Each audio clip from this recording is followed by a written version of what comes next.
Time Warner Audiobooks presents Rich Dad, Poor Dad, written by Robert Kiyosaki with Sharon L. Lecter, CPA, and read by Stephen Hoy, featuring an introduction by Robert Kiyosaki.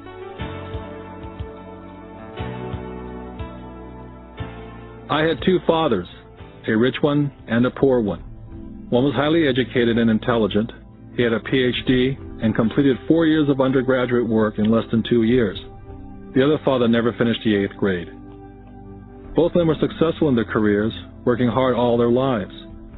Both earned substantial incomes, yet one struggled financially all his life. The other would become one of the richest men in Hawaii. One died leaving tens of millions of dollars to his family, charities, and his church. The other left bills to be paid. Both men were strong, charismatic, and influential. Both men offered me advice, but they did not advise the same things. Both men believed strongly in education, but did not recommend the same course of study. If I had had only one dad, I would have had to accept or reject his advice. Having two dads advising me offered me the choice of contrasting points of view, one of a rich man and one of a poor man. Instead of simply accepting or rejecting one or the other, I found myself thinking more, comparing, and then choosing for myself. The problem was, the rich man was not rich yet, and the poor man not yet poor. Both were just starting out on their careers, and both were struggling with money and families. But they had very different points of view about the subject of money. For example, one dad would say, "The love of money is the root of all evil." The other, "The lack of money is the root of all evil." As a young boy, having two strong fathers, both influencing me, was difficult. I wanted to be a good son and listen, but the two fathers did not say the same things. The contrast in their points of view, particularly where money was concerned, was so extreme that I grew curious and intrigued. I began to start thinking for long periods of time about what each was saying. Much of my private time was spent reflecting, asking myself questions such as, "Why does he say that?" And then asking the same question of the other dad's statement. It would have been much easier to simply say, "Yeah, he's right, I agree with that," or to simply reject the point of view by saying, "The old man doesn't know what he's talking about." Instead, having two dads whom I love forced me to think and ultimately choose a way of thinking for myself. As a process, choosing to think for myself turned out to be much more valuable in the long run, rather than simply accepting or rejecting a single point of view. One of the reasons the rich get richer, the poor get poorer, and the middle class struggles in debt is because the subject of money is taught at home, not in school. Most of us learn about money from our parents. So what can a poor parent tell their child about money?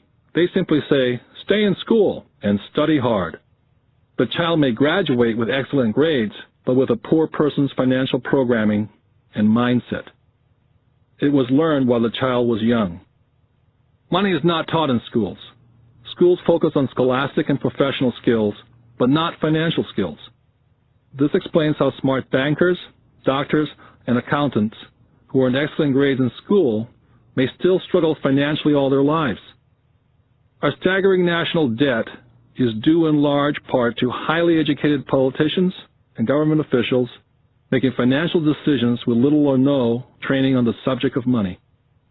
I often look ahead to the new millennium and wonder what will happen when we have millions of people who will need financial and medical assistance.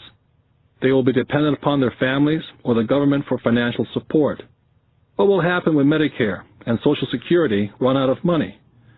How will a nation survive if teaching children about money continues to be left to parents, most of whom will be, or already are, poor? Because I had two influential fathers, I learned from both of them. I had to think about each dad's advice, and in doing so, I gained valuable insight into the power and effect of one's thoughts on one's life. For example, one dad had a habit of saying, "I can't afford it." The other dad forbade those words to be used. He insisted I say, "How can I afford it?" One is a statement, and the other is a question. One lets you off the hook, and the other forces you to think. My soon-to-be-rich dad would explain that by automatically saying the words, "I can't afford it," your brain stops working. By asking the question, "How can I afford it?" your brain is put to work. He did not mean buy everything you wanted. He was fanatical about exercising your mind, the most powerful computer in the world. My brain gets stronger every day because I exercise it. The stronger it gets, the more money I can make. He believed that automatically saying, "I can't afford it," was a sign of mental laziness. Although both dads worked hard, I noticed that one dad had a habit of putting his brain to sleep when it came to money matters, and the other had a habit of exercising his brain. The long-term result was that one dad grew stronger financially and the other grew weaker. It is not much different from a person who goes to the gym to exercise on a regular basis versus someone who sits on the couch watching television. Proper physical exercise increases your chances for health, and proper mental exercise increases your chances for wealth. Laziness decreases both health and wealth. My two dads had opposing attitudes and thought. One dad thought that the rich should pay more in taxes and take care of those less fortunate. The other said, taxes punish those who produce and reward those who don't produce. One dad recommended, study hard so you can find a good company to work for. The other recommended, study hard so you can find a good company to buy. One dad said, the reason I'm not rich is because I have you kids. The other said, the reason I must be rich is because I have you kids. One dad encouraged talking about money and business at the dinner table.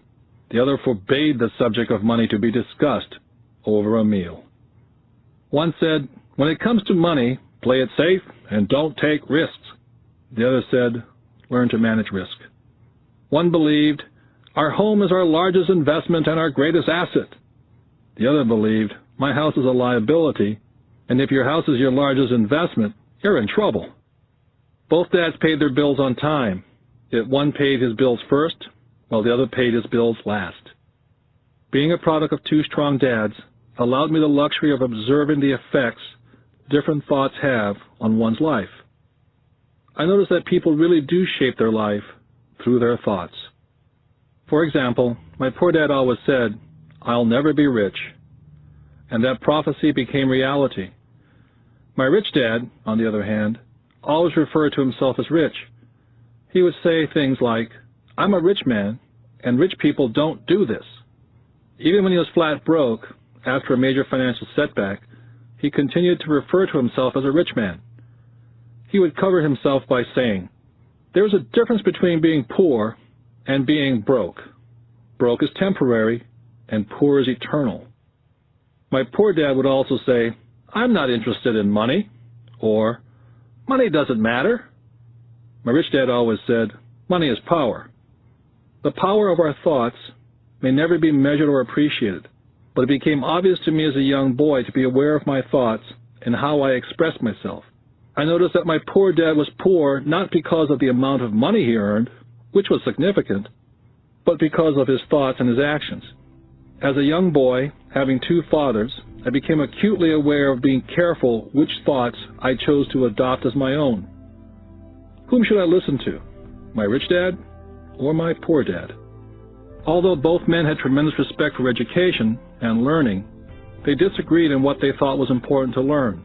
One wanted me to study hard, earn a degree, and get a good job to work for money.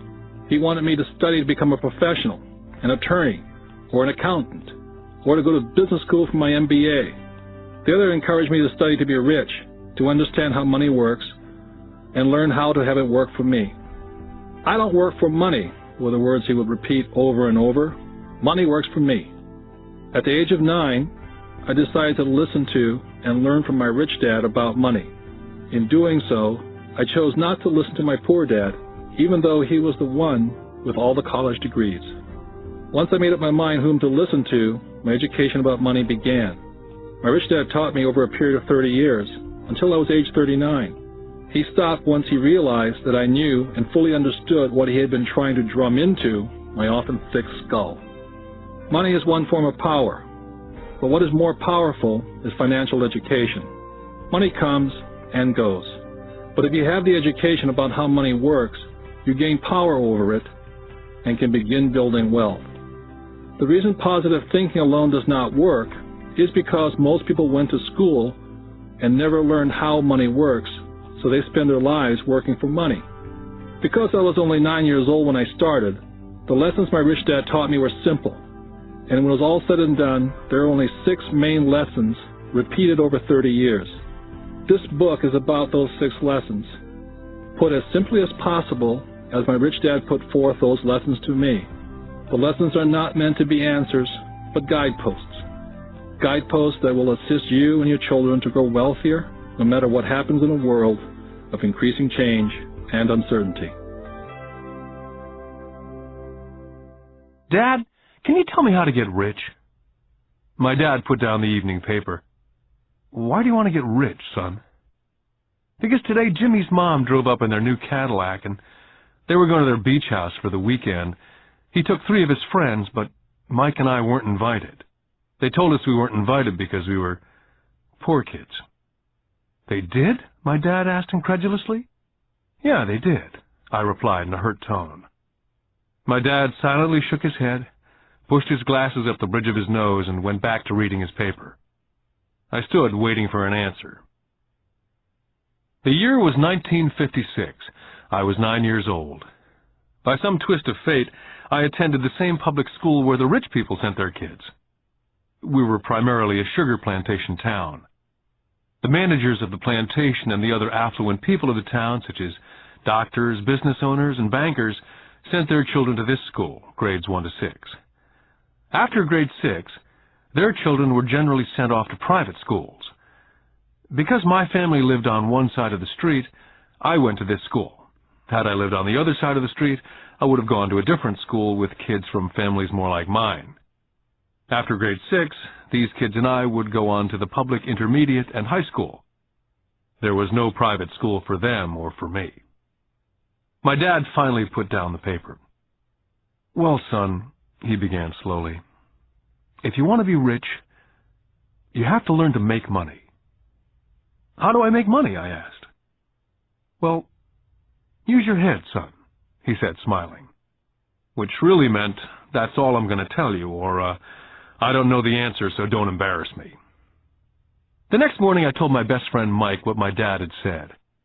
As best I could tell, Mike and I were the only poor kids in this school. Mike was like me in that he was in this school by a twist of fate. Someone had drawn a jog in a line for the school district, and we wound up in school with the rich kids. So what do we do to make money? Mike asked. I don't know, I said.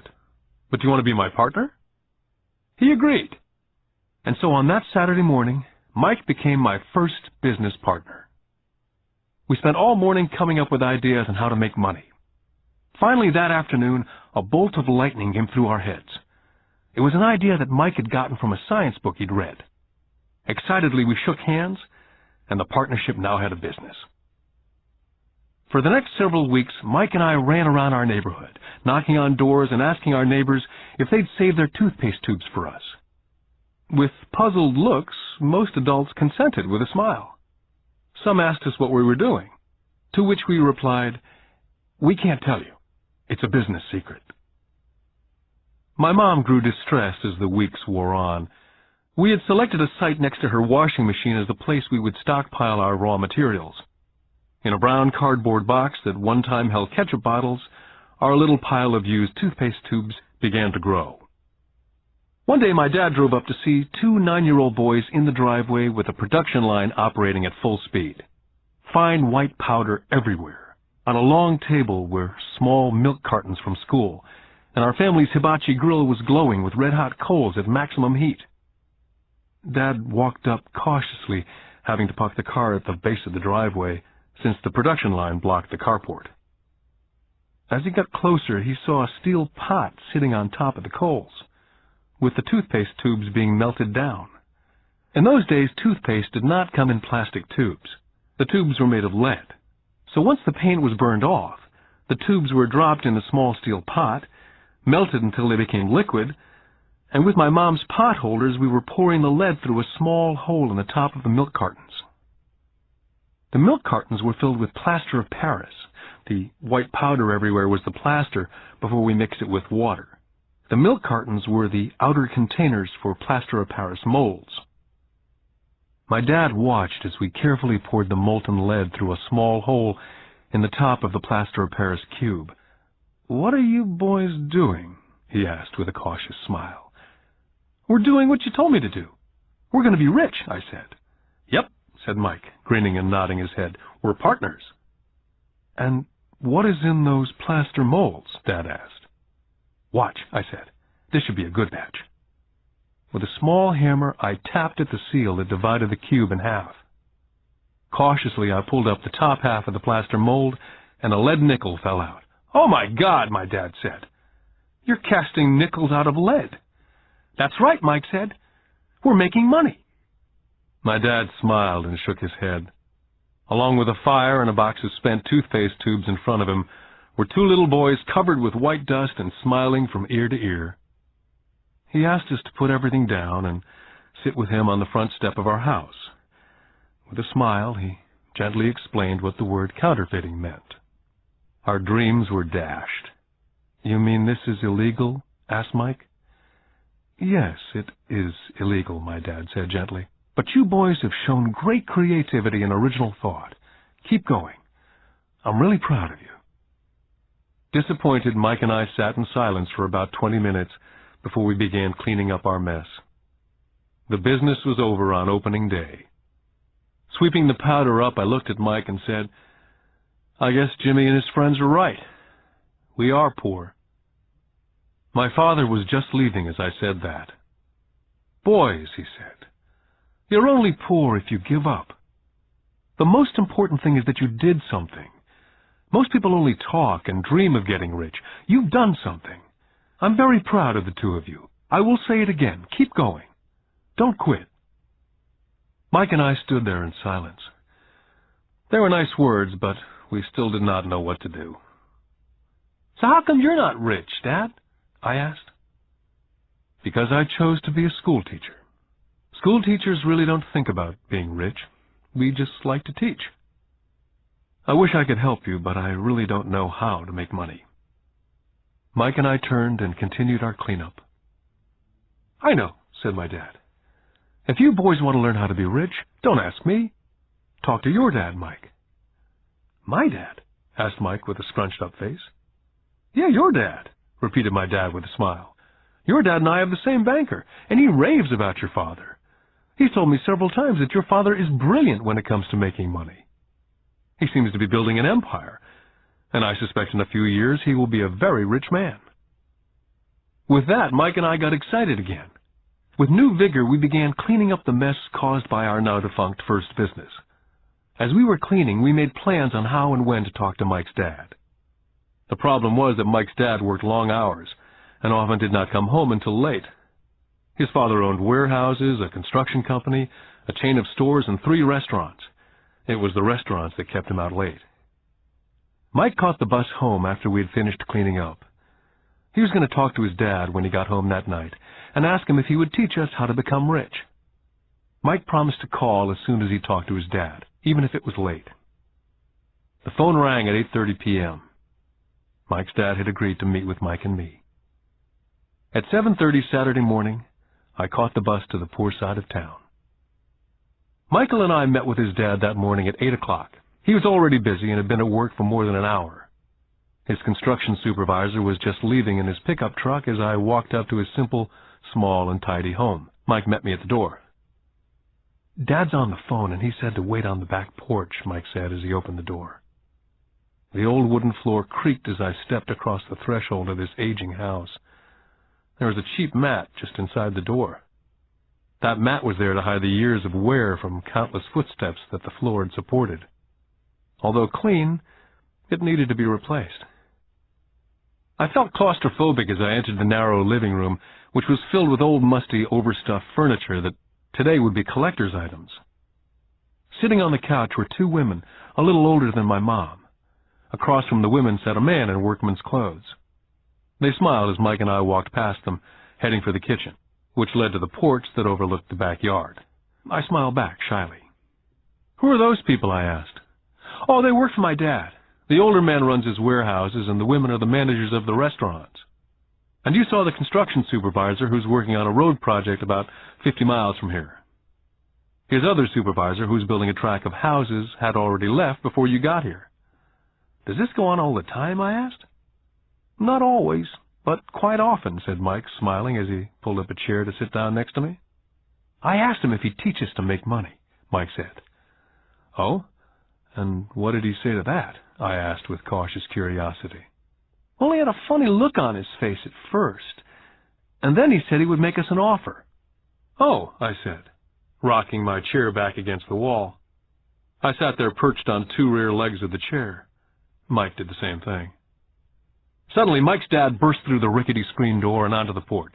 Mike and I jumped to our feet, not out of respect, but because we were startled. Ready, boys? Mike's dad asked, as he pulled up a chair to sit down with us. We nodded our heads as we pulled our chairs away from the wall to sit in front of him. He was a big man, about 6 feet tall and 200 pounds. Mike says that you want to learn how to make money. Is that correct, Robert? I nodded my head quickly, but with a little intimidation. He had a lot of power behind his words and smile. Okay, here's my offer. I'll teach you, but I won't do it classroom style. You work for me, and I'll teach you. You don't work for me, I don't teach you. I can teach you faster if you work, and I'm wasting my time if you just want to sit and listen like you do in school. That's my offer. Take it or leave it. May I ask a question first, I asked. Nope, take it or leave it. I've got too much work to do to waste my time. If you can't make up your mind decisively, then you'll never learn to make money anyway. Take it, I said. Take it, said Mike. Good, said Mike's dad. Mrs. Martin will be by in 10 minutes. After I'm through with her, you ride with her to my superette, and you can begin working. I'll pay you 10 cents an hour, and you will work for 3 hours every Saturday. But I have a softball game today, I said. Mike's dad lowered his voice to a stern tone. Take it or leave it, he said. I'll take it, I replied, choosing to work and learn instead of playing softball. By 9 a.m. on a beautiful Saturday morning, Mike and I were working for Mrs. Martin. She was a kind and patient woman. She always said that Mike and I reminded her of her 2 sons who were grown and gone. Although kind, she believed in hard work, and she kept us working. She was a taskmaster. We spent 3 hours taking canned goods off the shelves, and with a feather duster, brushing each can to get the dust off, and then restacking them neatly. It was excruciatingly boring work. For 3 weeks, Mike and I reported to Mrs. Martin and worked our 3 hours. By noon, our work was over, and she dropped 3 little dimes in each of our hands. Now, even at the age of 9 in the mid-50s, 30 cents was not too exciting. Comic books cost 10 cents back then, so I usually spent my money on comic books and went home.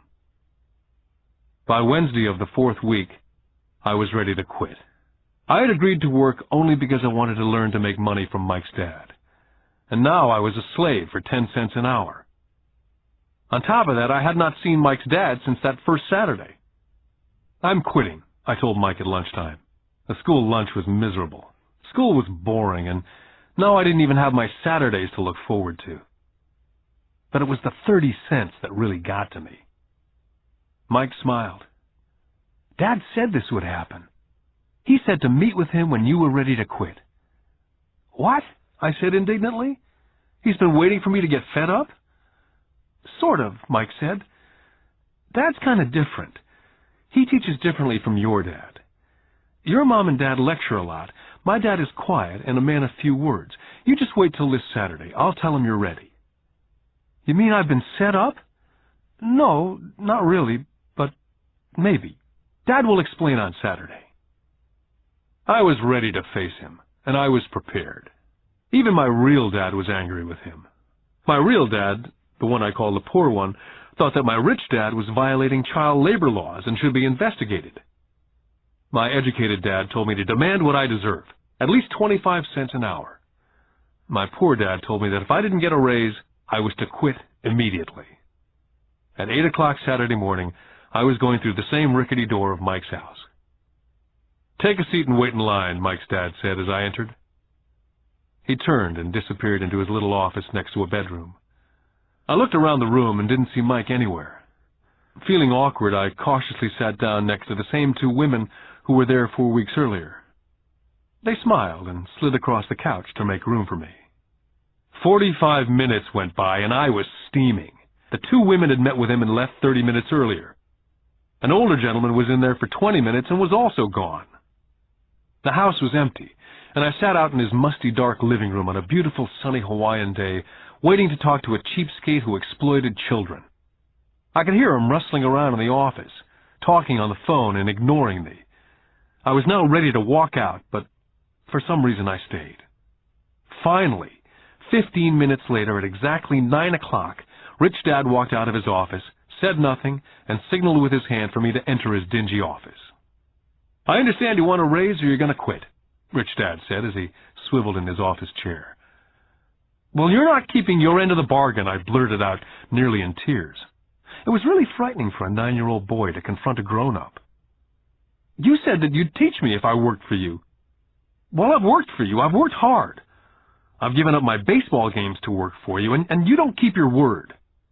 You haven't taught me anything. You're a crook like everyone in town thinks you are. You're greedy. You want all the money and don't take care of your employees. You make me wait and don't show me any respect. I'm only a little boy, and I deserve to be treated better." Rich Dad rocked back in his swivel chair, hands up to his chin, somewhat staring at me. "Not bad," he said. "In less than a month you sound like most of my employees." "What?" I asked. Not understanding what he was saying, I continued with my grievance. "I thought you were going to keep up your end of the bargain and teach me. Instead, you want to torture me. That's cruel. That's really cruel." "I am teaching you," Rich Dad said quietly. "What have you taught me?" "Nothing," I said angrily. "You haven't even talked to me once since I agreed to work for peanuts. 10 cents an hour, huh? I should notify the government about you. We have child labor laws, you know. My dad works for the government, you know." "Wow," said Rich Dad. "Now you sound like most of the people who used to work for me. People I've either fired or they've quit." "So what do you have to say?" I demanded, feeling pretty brave for a little kid. "How do you know that I've not taught you anything?" asked Rich Dad calmly. "Well, you've never talked to me. I've worked for 3 weeks, and you've not taught me anything," I said with a pout. "Does teaching mean talking or a lecture?" Rich Dad asked. "Well, yes," I replied. "That's how they teach you in school," he said, smiling. "But that is not how life teaches you. And I would say that life is the best teacher of all. Most of the time, life does not talk to you, just sort of pushes you around. Each push is life saying, 'Wake up. There's something I want you to learn.'" I had no idea what he was talking about. Life pushes all of us around. Some give up, others fight. A few learn the lesson and move on. They welcome life pushing them around. To these few people, it means they need and want to learn something. They learn and move on. Most quit, and a few like you fight. Rich Dad stood and shut the creaky old wooden window that needed repair. "If you learn this lesson, you will grow into a wise, wealthy, and happy young man. If you don't, you will spend your life blaming a job, low pay, or your boss for your problems. You'll live life hoping for that big break that'll solve all your money problems." Rich Dad looked over to me to see if I was still listening. His eyes met mine. We stared at each other, streams of communication going between us through our eyes. Finally, I pulled away once I had absorbed his last message. I knew he was right. I was blaming him, and I did ask to learn. I was fighting. Rich Dad continued, "Or if you're the kind of person who has no guts, you just give up every time life pushes you. If you're that kind of person, you'll live all your life playing it safe, doing the right things, saving yourself for some event that never happens. Then you die a boring old man. You'll have lots of friends who'll really like you because you were such a nice, hard-working guy. You spent a life playing it safe, doing the right things. But the truth is, you let life push you into submission. Deep down, you were terrified of taking risks. You really wanted to win, but the fear of losing was greater than the excitement of winning. Deep inside, you and only you will know that you didn't go for it. You chose to play it safe." Our eyes met again. For 10 seconds we looked at each other, only pulling away once the message was received. "You've been pushing me around?" I asked. "Some people might say that," smiled Rich Dad. "I would say that I just gave you a taste of life." "What taste of life?" I asked, still angry but not curious. "You boys are the first people that have ever asked me to teach them how to make money. I have more than 150 employees, and not one of them has asked me what I know about money. They ask me for a job and a paycheck, but never to teach them about money. So most will spend the best years of their lives working for money, not really understanding what it is they're working for." I sat there listening intently. "So when Mike told me about you wanting to learn how to make money, I decided to design a course that was close to real life. I could talk till I was blue in the face, but you wouldn't hear a thing. So I decided to let life push you around a bit so you could hear me. That's why I only paid you 10 cents. "So what is the lesson I learned from working for only 10 cents an hour?" I asked. "That you're cheap and exploit your workers?" Rich Dad laughed heartily. "You'd best change your point of view. Stop blaming me, thinking I'm the problem. If you think I'm the problem, then you have to change me. If you realize that you're the problem, then you can change yourself, learn something, and grow wiser." "But you only pay me 10 cents. "So what are you learning?" Rich Dad asked, smiling. "That you're cheap," I said with a sly grin. "See, you think I'm the problem," said Rich Dad. "But you are. Well, keep that attitude and you learn nothing. Keep the attitude that I'm the problem, and what choices do you have?" "Well, if you don't pay me more or show me more respect and teach me, I'll quit." "Well put," Rich Dad said. And that's exactly what most people do. They quit and go looking for another job, better opportunity, and higher pay, actually thinking that a new job or more pay will solve the problem. In most cases, it won't. "So what will solve the problem?" I asked. "Just take this measly 10 cents an hour and smile?" Rich Dad smiled. "That's what the other people do. Just accept a paycheck, knowing that they and their family will struggle financially. But that's all they do. Waiting for a raise, thinking that more money will solve the problem. Most just accept it, and some take a second job working harder, but again accepting a small paycheck." I sat staring at the floor, beginning to understand the lesson Rich Dad was presenting. I could sense it was a taste of life. Finally, I looked up and repeated the question. "So what will solve the problem?" "This," he said, tapping me gently on the head. "This stuff between your ears." It was at that moment that Rich Dad shared the pivotal point of view that separated him from his employees and my poor dad, and led him to eventually become one of the richest men in Hawaii, while my highly educated but poor dad struggled financially all his life. It was a singular point of view that made all the difference over a lifetime. Rich Dad said over and over this point of view, which I call lesson number 1. The rich don't work for money. On that bright Saturday morning, I was learning a completely different point of view from what I had been taught by my poor dad. At the age of 9, I grew aware that both dads wanted me to learn. Both dads encouraged me to study, but not the same things. My highly educated dad recommended that I do what he did. "Son, I want you to study hard, get good grades, so you can find a safe, secure job with a big company, and make sure it has excellent benefits." My rich dad wanted me to learn how money works, so I could make it work for me. These lessons I would learn through life with his guidance, not because of a classroom. My rich dad continued my first lesson. "I'm glad you get angry about working for 10 cents an hour.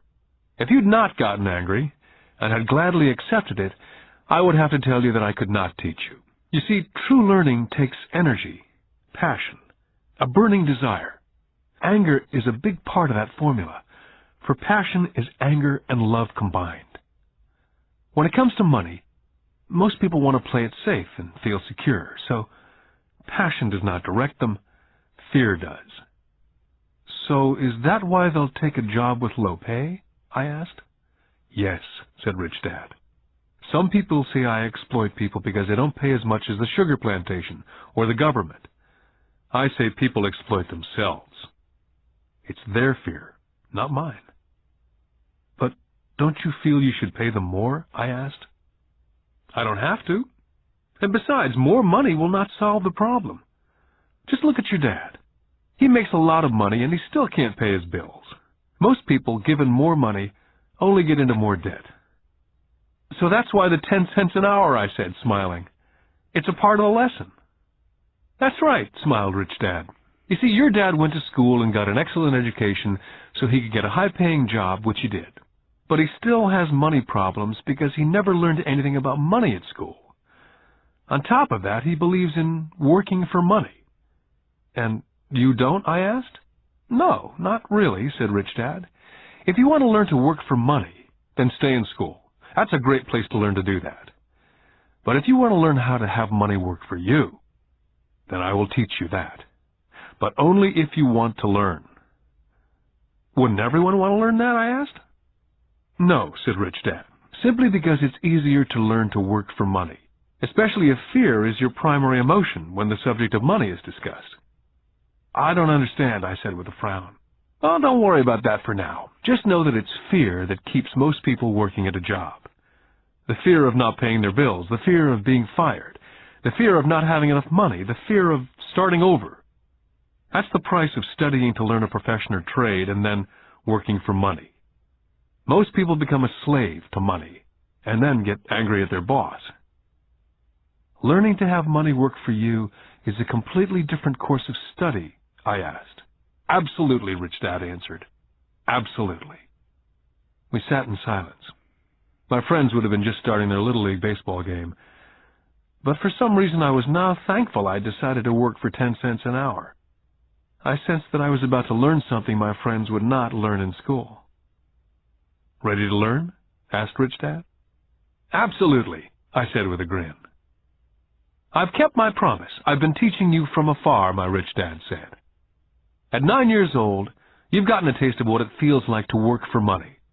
Just multiply your last month by 50 years, and you'll have an idea of what most people spend their life doing. I don't understand, I said. How did you feel waiting in line to see me? Once to get hired and once to ask for more money. Terrible, I said. If you choose to work for money, that is what life is like for many people, said Rich Dad. And how did you feel when Mrs. Martin dropped 3 dimes in your hand for 3 hours' work?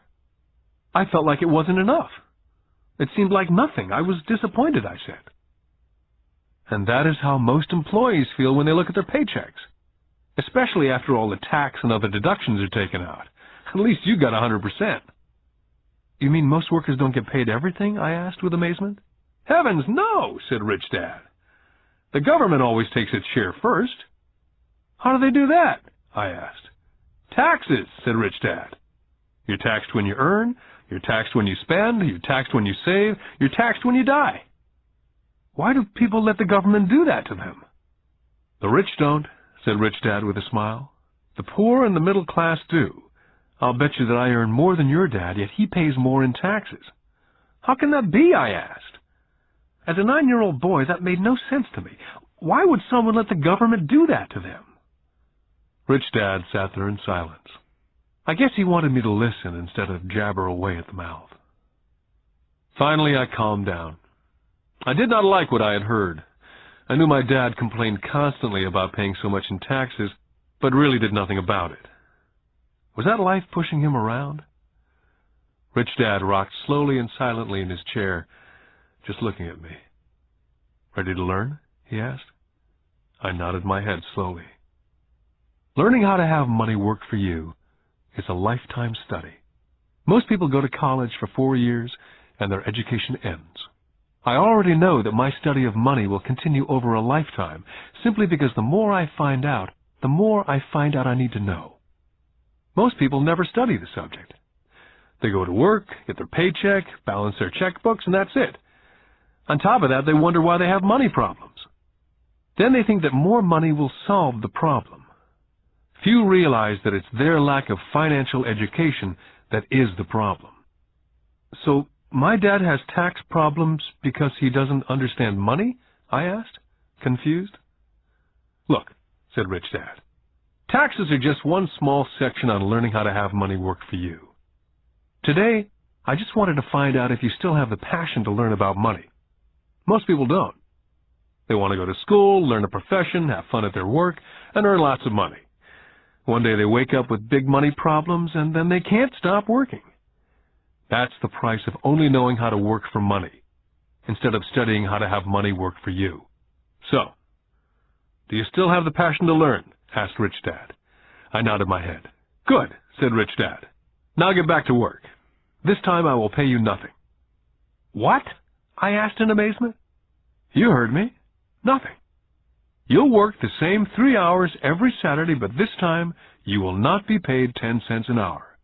You said you wanted to learn to not work for money, so I'm not going to pay you anything. I couldn't believe what I was hearing. I've already had this conversation with Mike. He's already working, dusting, and stacking canned goods for free. You better hurry up and get back there. I stood there, still not believing what a raw deal I'd been handed. Here I came to ask for a raise, and now I was being told to keep working for nothing. Rich Dad tapped me on the head and said, "Use this. Now get out of here." I didn't tell my poor dad I wasn't being paid. He would not have understood, and I did not want to try to explain something that I did not yet understand myself. For 3 more weeks, Mike and I worked for 3 hours every Saturday for nothing. The work didn't bother me, and the routine got easier. It was the missed baseball games and not being able to afford to buy a few comic books that got to me. Rich Dad stopped by at noon on the 3rd week. We heard his truck pull up in the parking lot and sputter when the engine was turned off. He entered the store and greeted Mrs. Martin with a hug. After finding out how things were going in the store, he reached into the ice cream freezer, pulled out 2 bars, paid for them, and signaled to Mike and me, "Let's go for a walk, boys." We crossed the street, dodging a few cars, and walked across a large grassy field where a few adults were playing softball. Sitting down at a remote picnic table, he handed Mike and me the ice cream bars. "How's it going, boys?" "Okay," Mike said. I nodded in agreement. "Learn anything yet?" Rich Dad asked. Mike and I looked at each other, shrugged our shoulders, and shook our heads in unison. "Well, you boys had better start thinking. You're staring at one of life's biggest lessons. If you learn the lesson, you'll enjoy a life of great freedom and security.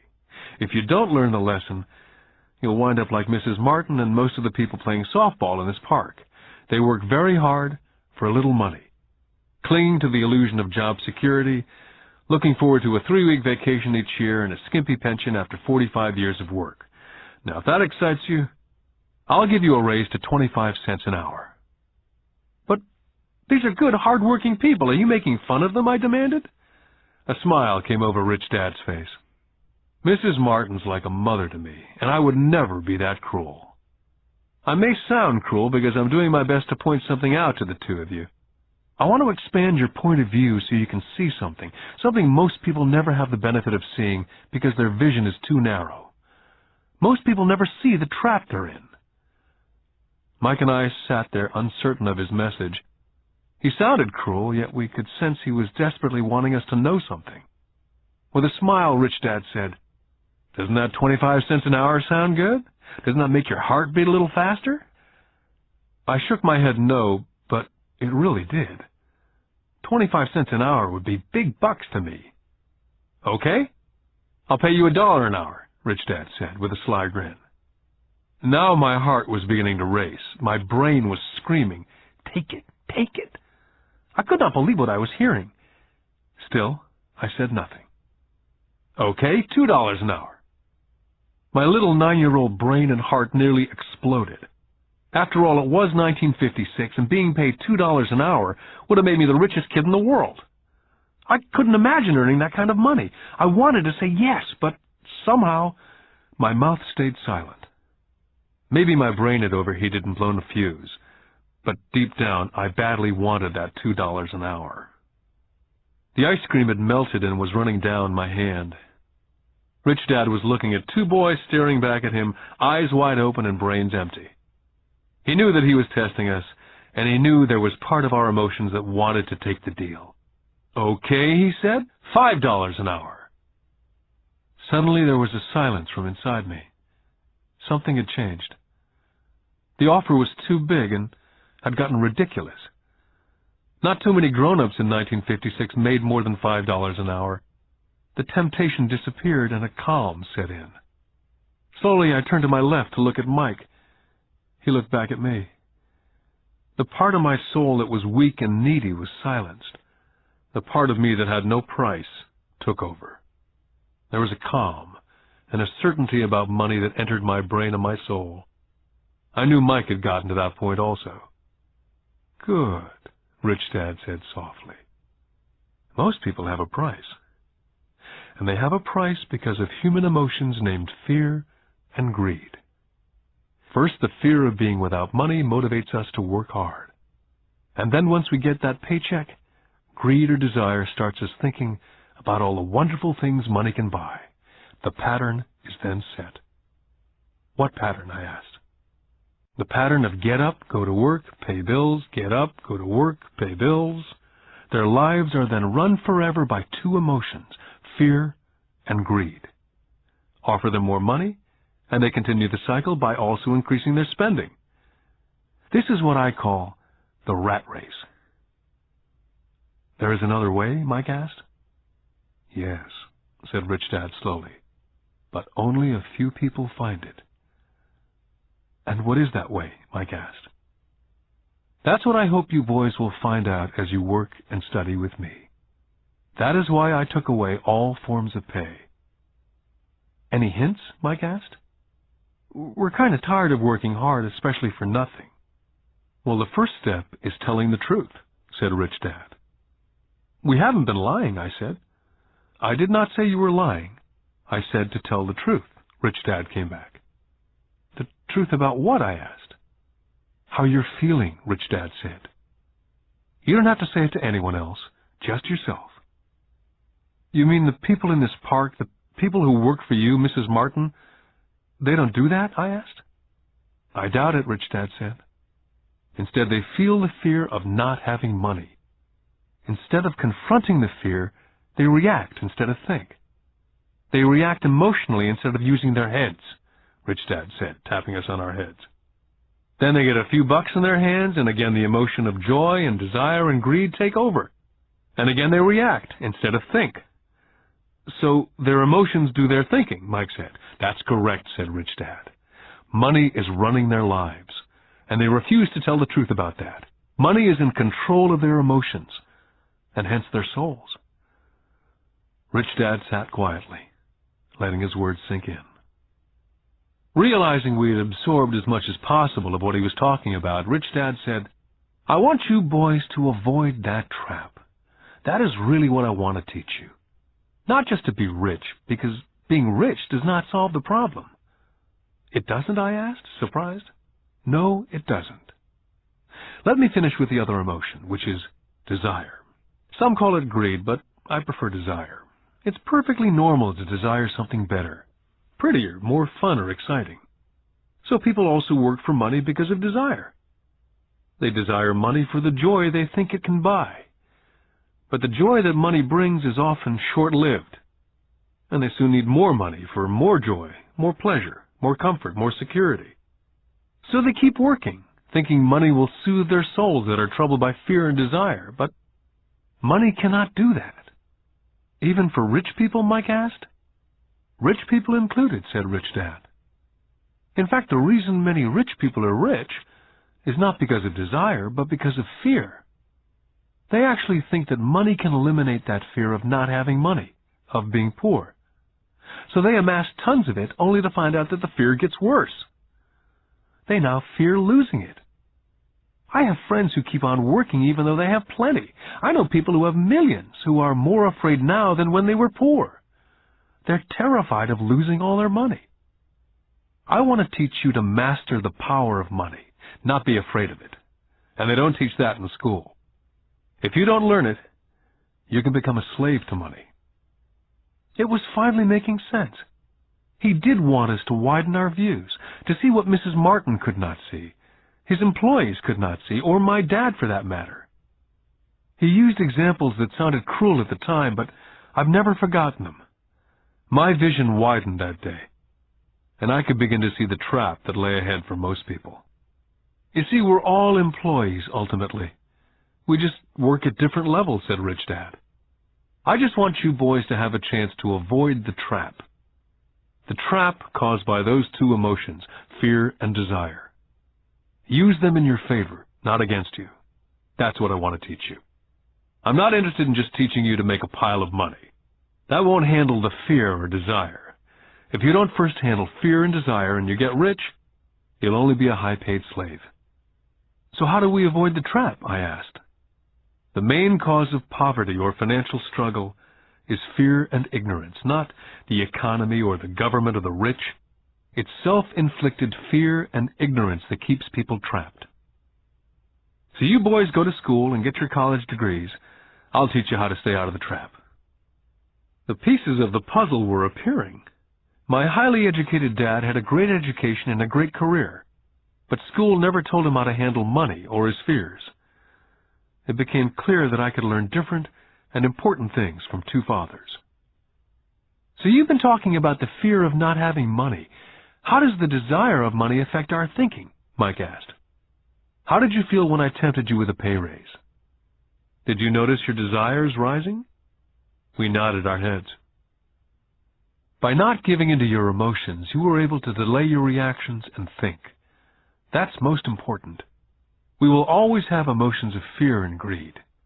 From here on in, it's most important for you to use those emotions to your advantage and for the long term, and not simply let your emotions run you by controlling your thinking. Most people use fear and greed against themselves.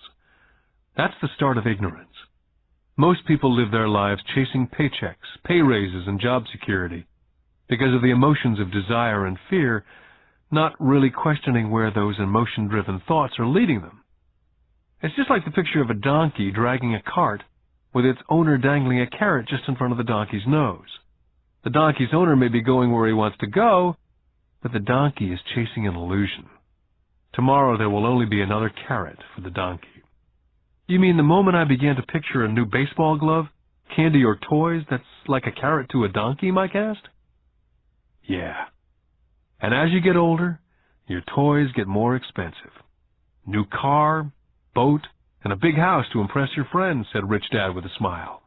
Fear pushes you out the door, and desire calls to you, enticing you toward the rocks. That's the trap. So what's the answer? Mike asked. What intensifies fear and desire is ignorance. That's why rich people with lots of money often have more fear the richer they get. Money is the carrot, the illusion. Rich Dad went on to explain that a human's life is a struggle between ignorance and illumination. He explained that once a person stops searching for information and knowledge of oneself, ignorance sets in. That struggle is a moment-to-moment decision to learn to open or close one's mind. Look, school is very, very important. You go to school to learn a skill or a profession so as to be a contributing member of society. Every culture needs teachers, doctors, mechanics, artists, cooks, business people, police officers, firefighters, soldiers.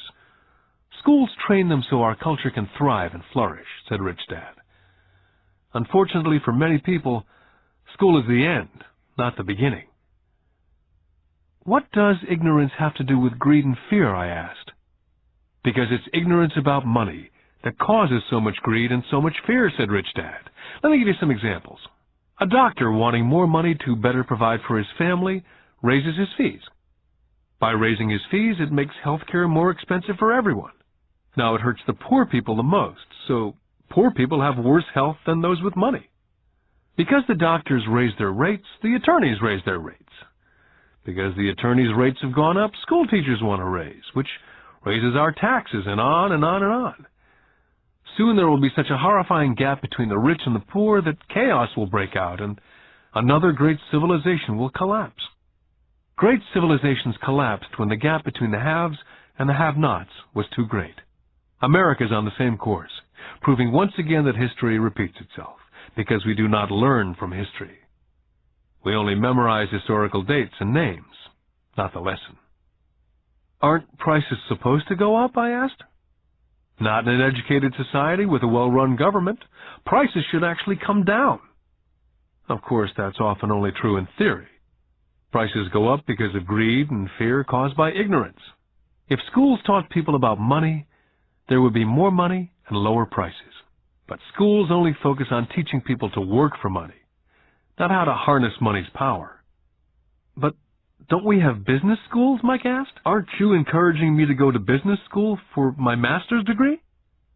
Yes, said Rich Dad. But all too often business schools train employees who are sophisticated bean counters. Heaven forbid a bean counter takes over a business. All they do is look at the numbers, fire people, and kill the business. I know because I hire bean counters. All they think about is cutting costs and raising prices, which causes more problems. Bean counting is important. I wish more people knew it, but it too is not the whole picture, added Rich Dad angrily. So is there an answer? Asked Mike. Yes, said Rich Dad. Learn to use your emotions to think, not think with your emotions. When you boys mastered your emotions, first by agreeing to work for free, I knew there was hope. When you again resisted your emotions when I tempted you with more money, you were again learning to think in spite of being emotionally charged. That's the first step. Can you tell the difference between emotions thinking and the head thinking? Mike asked. Oh, yes, I hear it all the time, said Rich Dad. I hear things like, well, everyone has to work, or the rich are crooks, or I'll get another job, I deserve this raise. You can't push me around, or I like this job because it's secure. Instead of, is there something I'm missing here? Which breaks the emotional thought and gives you time to think clearly. I must admit it was a great lesson to be getting, to know when someone was speaking out of emotions or out of clear thought. It was a lesson that served me well for life, especially when I was the one speaking out of reaction and not from clear thought.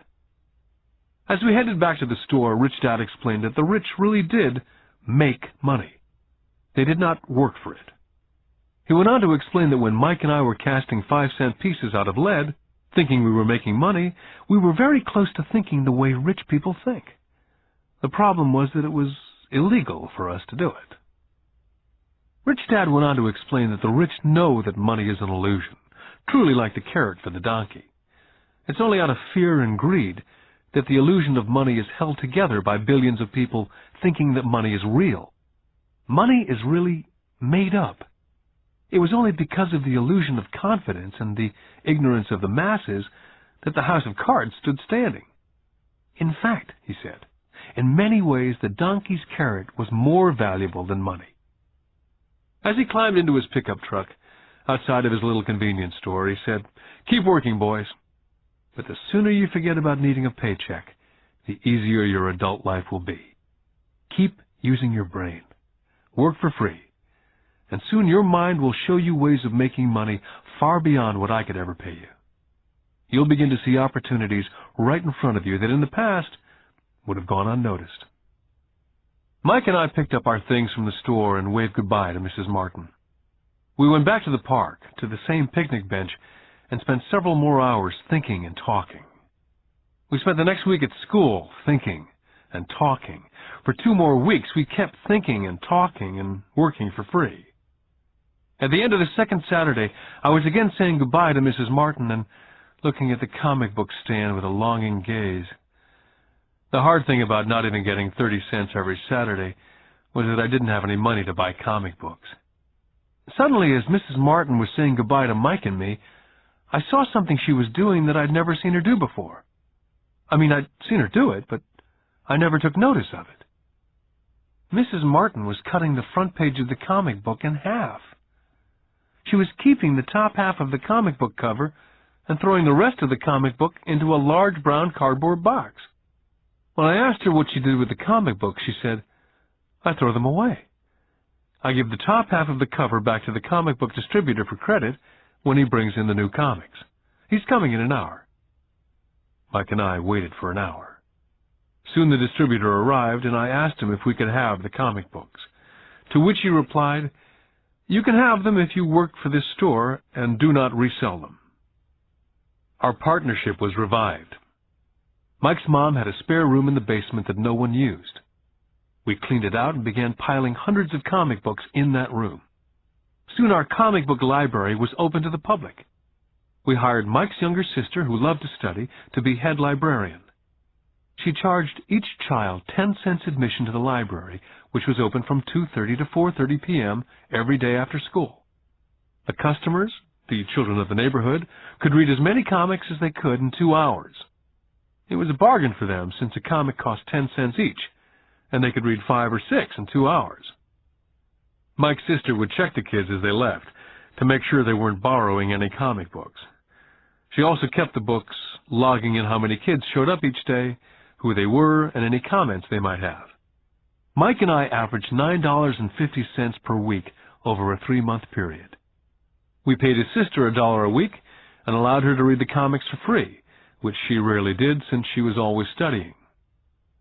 Mike and I kept our agreement by working in the store every Saturday and collecting all the comic books from the different stores.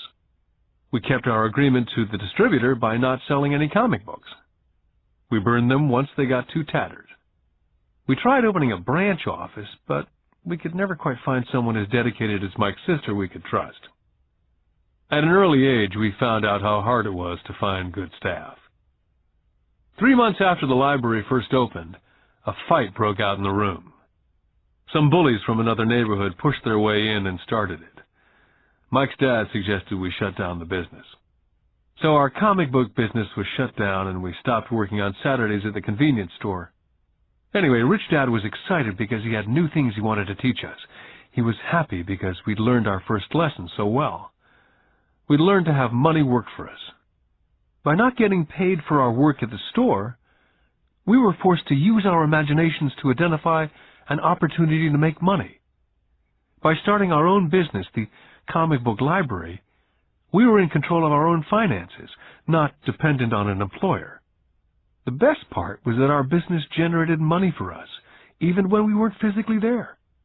Our money worked for us. Instead of paying us money, Rich Dad had given us so much more. Lesson 2. Why Teach Financial Literacy?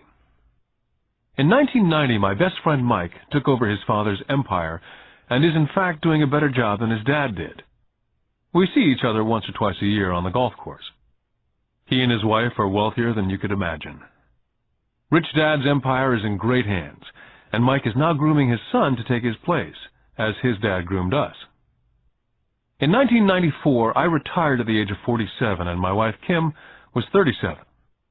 Retirement does not mean not working. To my wife and me, it means that, barring unforeseen cataclysmic changes, we can work or not work, and our wealth grows automatically, staying way ahead of inflation. I guess it means freedom. The assets are large enough to grow by themselves. It's like planting a tree. You water it for years, and then one day it doesn't need you anymore. Its roots have gone down deep enough. Then the tree provides shade for your enjoyment. Mike chose to run the empire, and I chose to retire. Whenever I speak to groups of people, they often ask what I would recommend, or what could they do? How do they get started? Is there a good book I'd recommend? What is the secret to success? I simply say to them what my rich dad said back to me when I was a little kid. If you want to be rich, you need to be financially literate. That idea was drummed into my head every time we were together. As I said, my educated dad stressed the importance of reading books, while my rich dad stressed the need to master financial literacy. If you're going to build the Empire State Building, the first thing you need to do is dig a deep hole and pour a strong foundation. If you're going to build a home in the suburbs, all you need to do is pour a 6-inch slab of concrete. Most people, in their drive to get rich, are trying to build an Empire State Building on a 6-inch slab. Our school system, having been created in the agrarian age, believes in homes with no foundation dirt floors are still the rage. So kids graduate from school with virtually no financial foundation. One day, sleepless and deep in debt in suburbia, living the American dream, they decide that the answer to their financial problems is to find a way to get rich quick. Construction on the skyscraper begins. It goes up quickly, and soon, instead of the Empire State Building, we have the Leaning Tower of suburbia. The sleepless nights return. As for Mike and me in our adult years, both of our choices were possible, because we were taught to pour a strong financial foundation when we were just kids. Now, accounting is possibly the most boring subject in the world. It also could be the most confusing. But if you want to be rich, long term, it could be the most important subject. The question is, how do you take a boring and confusing subject and teach it to kids? The answer is, make it simple. My rich dad poured a strong financial foundation for Mike and me. Since we were just kids, he created a simple way to teach us. For years, he only drew pictures and used words. Mike and I understood the simple drawings, the jargon, the movement of money. And then in later years, Rich Dad began adding numbers. Most importantly, you must know the difference between an asset and a liability, and buy assets. If you want to be rich, this is all you need to know.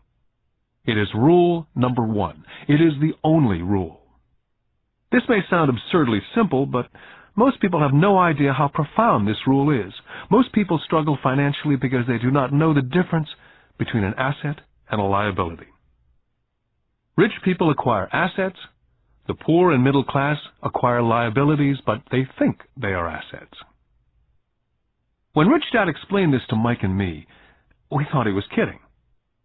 Here we were nearly teenagers and waiting for the secret to get rich, and this was his answer. It was so simple that we had to stop for a long time to think about it. If it's that simple, how come everyone's not rich? I asked. Rich Dad smiled, because people do not know the difference between an asset and a liability. I remember asking, how could adults be so silly? If it's that simple, if it's that important, why would everyone not want to find out? It took our Rich Dad only a few minutes to explain what assets and liabilities were.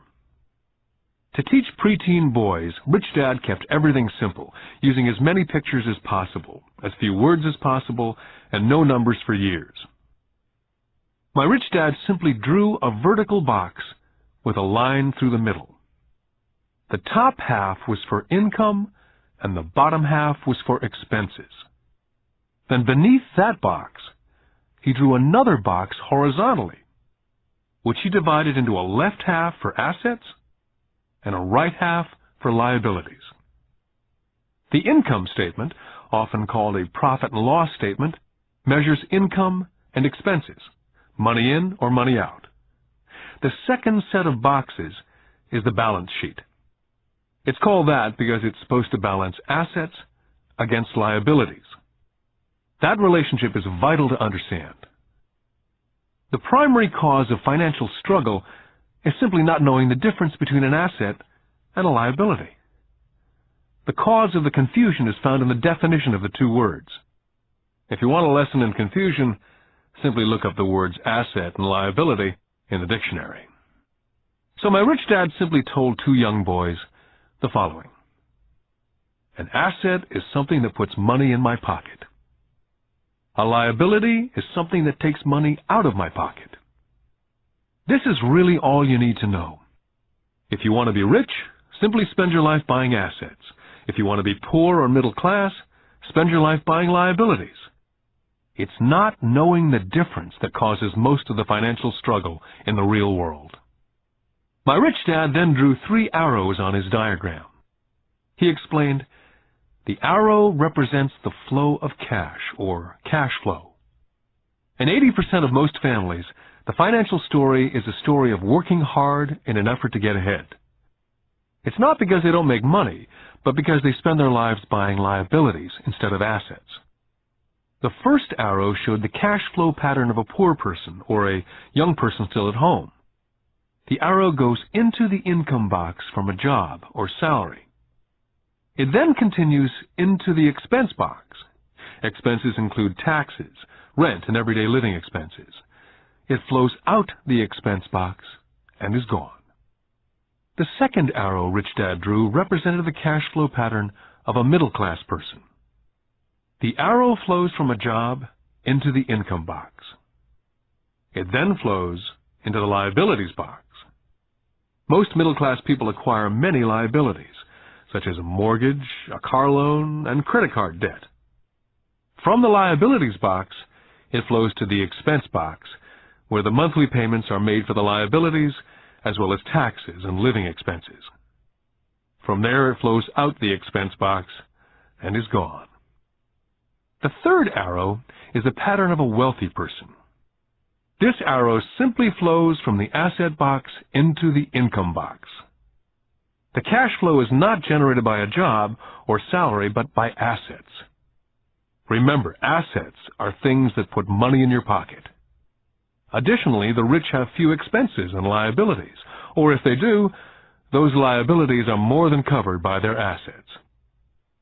Examples such as these are oversimplified. Everyone has living expenses, the need for food, shelter, and clothing. The diagrams Rich Dad drew show the flow of cash through a poor, middle class, or wealthy person's life. It's the cash flow that tells the story. It's the story of how a person handles their money, what they do after they get the money in their hand. I cringe whenever I hear people ask me how to get rich quicker. Or how do they start? I often hear, I'm in debt, so I need to make more money. But more money will often not solve the problem. In fact, it may actually accelerate the problem. Money often makes obvious our tragic human flaws. Money often puts a spotlight on what we do not know.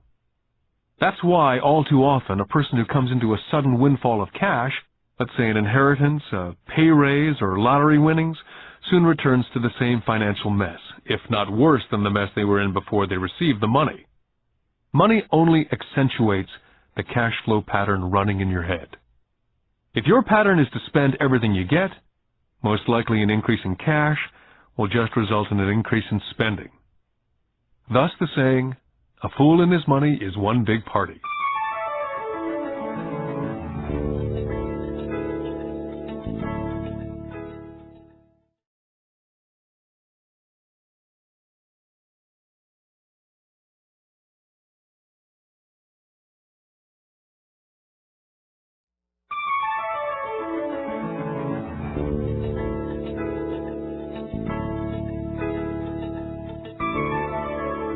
Because students leave school without financial skills, millions of educated people pursue their profession successfully, but later find themselves struggling financially.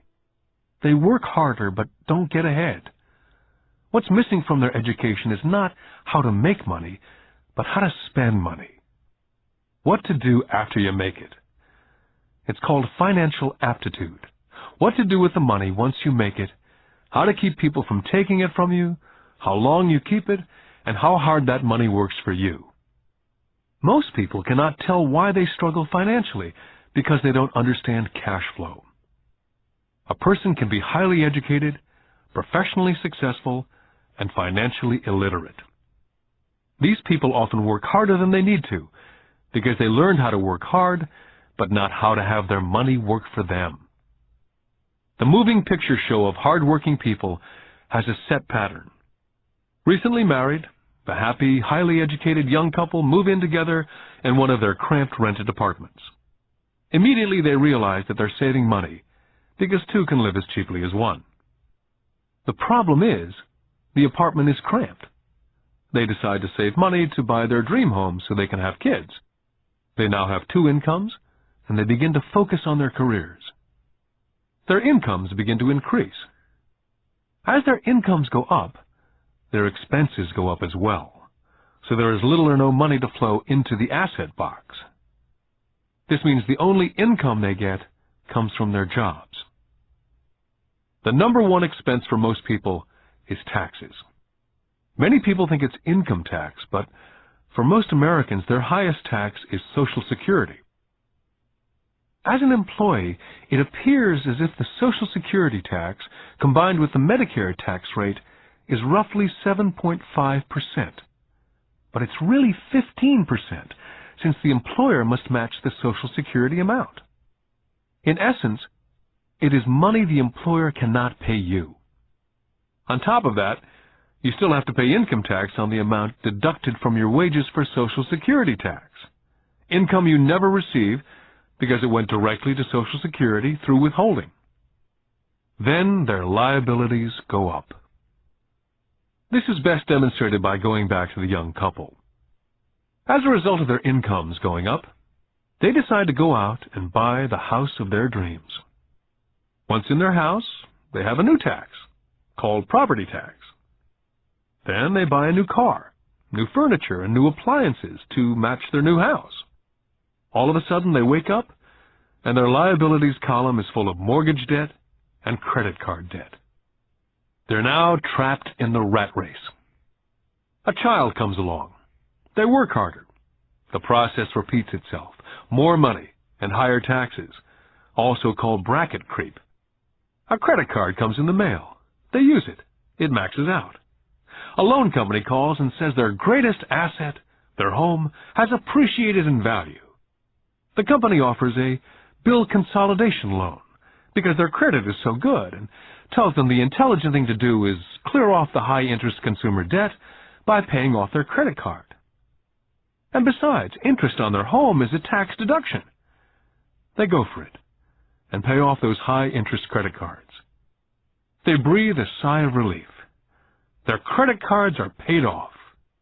They've now folded their consumer debt into their home mortgage. Their payments go down because they extend their debt over 30 years. It is the smart thing to do. Their neighbor calls to invite them to go shopping.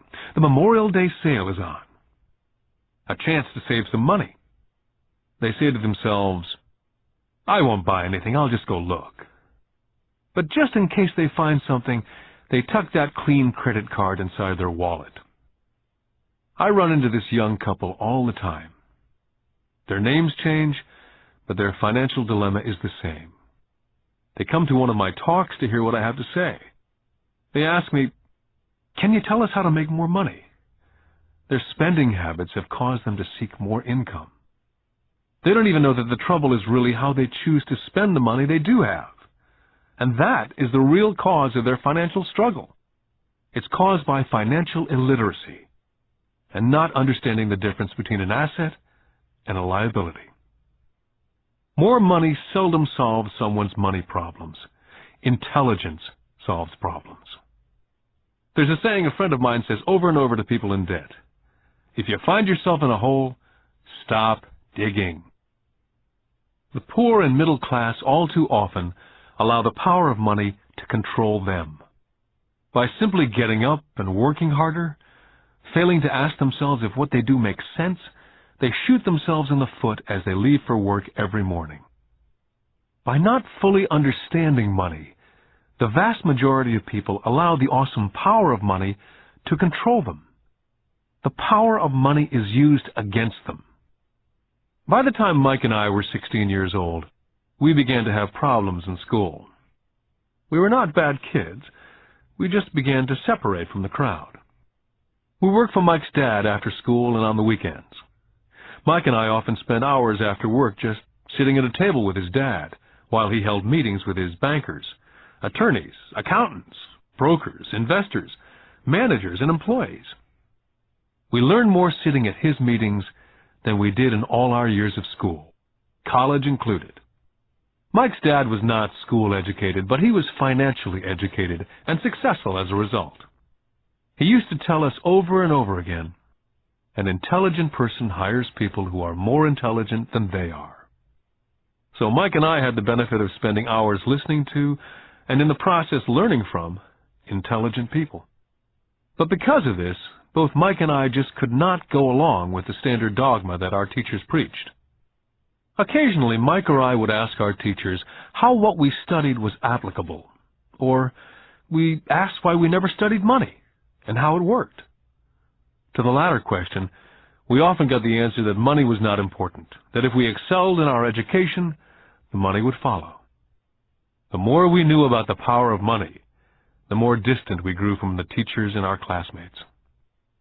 My highly educated dad never pressured me about my grades. I often wondered why, but we did begin to argue about money. By the time I was 16, I probably had a far better foundation with money than both my mom and dad. I could keep books. I listened to tax accountants, corporate attorneys, bankers, real estate brokers, investors, and so forth. My dad talked to teachers. One day, my dad was telling me why our home was his greatest investment. A not too pleasant argument took place, when I showed him why I thought a house was not a good investment. The argument illustrated the difference in perception between my rich dad and my poor dad when it came to their homes. Poor dad thought his house was an asset and listed it in the asset box, and the rich dad thought it was a liability and put his home in the liability box. I remember when I drew a diagram for my dad showing him the direction of cash flow. I also showed him the ancillary expenses that went along with owning the home.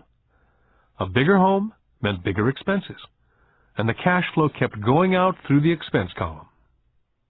Today I am still challenged on the idea of a house not being an asset.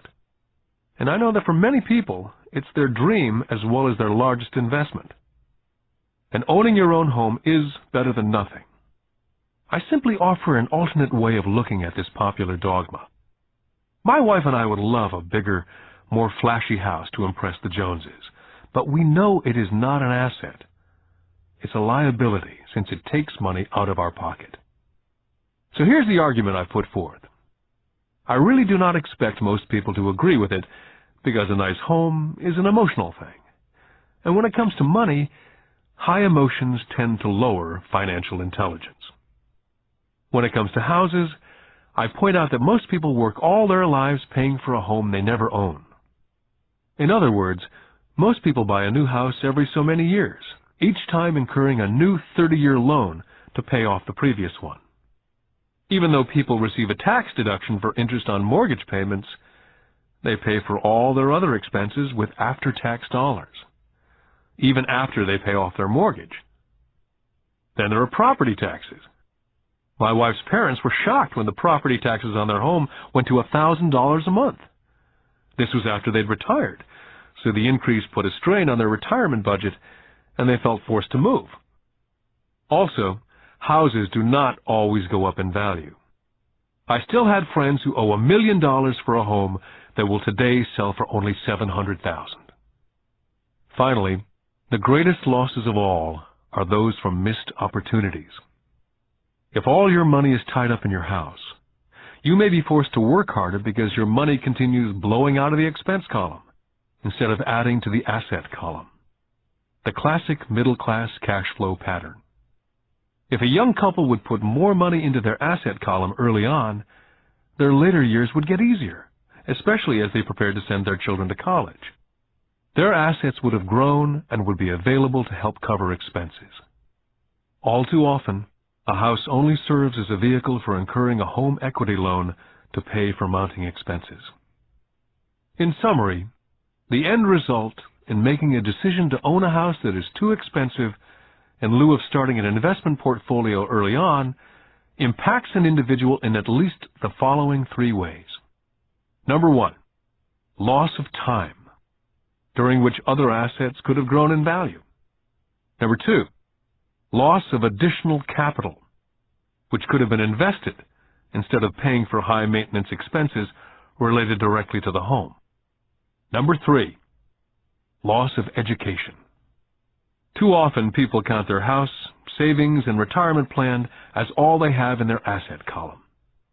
Because they have no money to invest, they simply do not invest. This costs them investment experience. Most never become what the investment world calls a sophisticated investor. And the best investments are usually first sold to sophisticated investors, who then turn around and sell them to the people playing it safe. My educated dad's personal financial statement best demonstrates the life of someone in the rat race.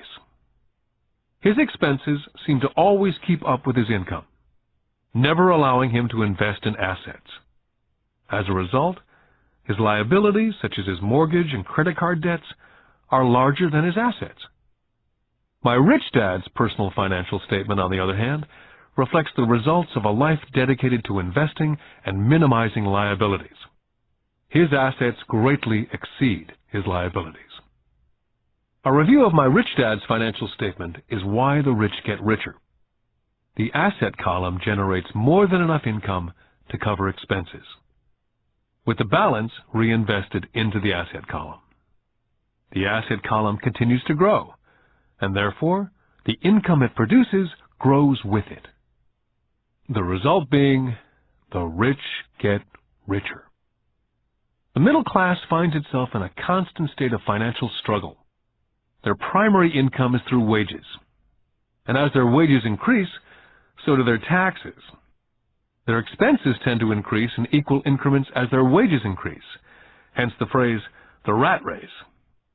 They treat their home as their primary asset instead of investing in income-producing assets. Remember, the most important rule is to know the difference between an asset and a liability. Once you understand the difference, concentrate your efforts on only buying income-generating assets. That's the best way to get started on a path to becoming rich.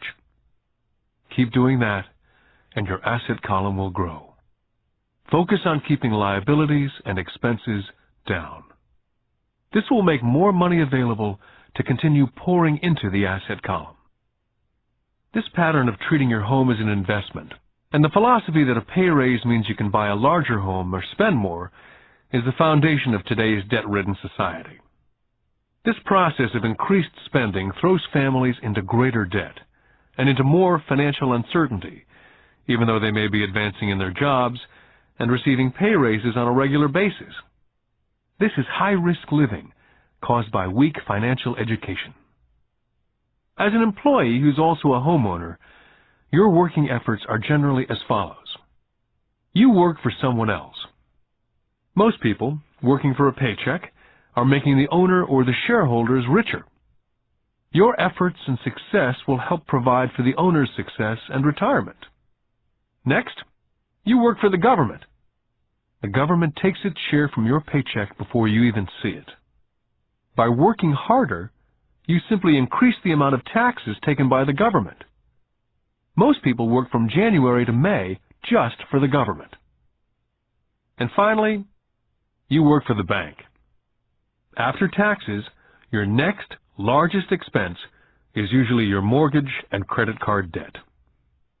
The problem with simply working harder is that each of these three levels takes a greater share of your increased efforts. You need to learn how to have your increased efforts benefit you and your family directly.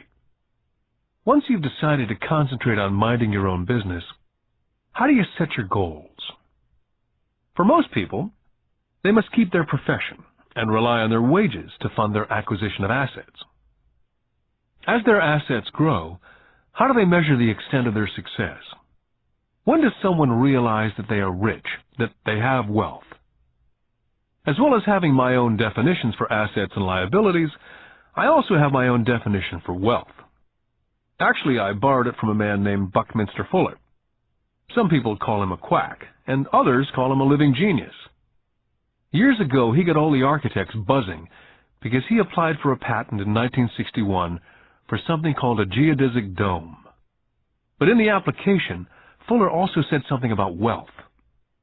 It was pretty confusing at first, but after reading it for a while, it began to make some sense. Wealth is a person's ability to survive so many number of days forward. Or, if I stopped working today, how long could I survive? Unlike net worth, the difference between your assets and liabilities, which is often filled with a person's expensive junk and opinions of what things are worth, this definition creates the possibility for developing a truly accurate measurement. I could now measure and really know where I was in terms of my goal to become financially independent.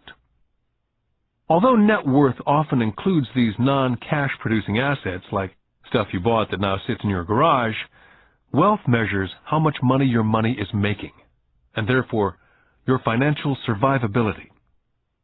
Wealth is the measure of the cash flow from the asset column compared with the expense column. Let's use an example. Let's say I have a cash flow from my asset column of $1,000 a month, and I have monthly expenses of $2,000. What's my wealth? Let's go back to Buckminster Fuller's definition. Using his definition, how many days forward can I survive? And let's assume a 30-day month. By that definition, I have enough cash flow for half a month. When I have achieved $2,000 a month cash flow from my assets, then I will be wealthy. I now have income generated from assets each month that fully covers my monthly expenses. If I want to increase my expenses, I first must increase my cash flow from assets to maintain this level of wealth. Take notice that it's at this point that I am no longer dependent on my wages. I have focused on and been successful in building an asset column that's made me financially independent. If I quit my job today, I would be able to cover my monthly expenses with the cash flow from my assets. My next goal would be to have the excess cash flow from my assets reinvested into the asset column. The more money that goes into my asset column, the more my asset column grows. The more my assets grow, the more my cash flow grows. And as long as I keep my expenses less than the cash flow from these assets, I will grow richer, with more and more income from sources other than my physical labor. As this reinvestment continues, I am well on my way to being rich. The actual definition of rich is in the eye of the beholder. You can never be too rich. Just remember this simple observation. The rich buy assets, the poor only have expenses. The middle class buys liabilities they think are assets. So how do I start minding my own business? What's the answer? Listen to the founder of McDonald's. Lesson 3. Mind your own business. In 1974, Ray Kroc, the founder of McDonald's, was asked to speak at the MBA class at the University of Texas at Austin. A dear friend of mine, Keith Cunningham, was a student in that MBA class. After a powerful and inspiring talk, the class adjourned, and the students asked Ray if he would join them at their favorite hangout to have a few beers.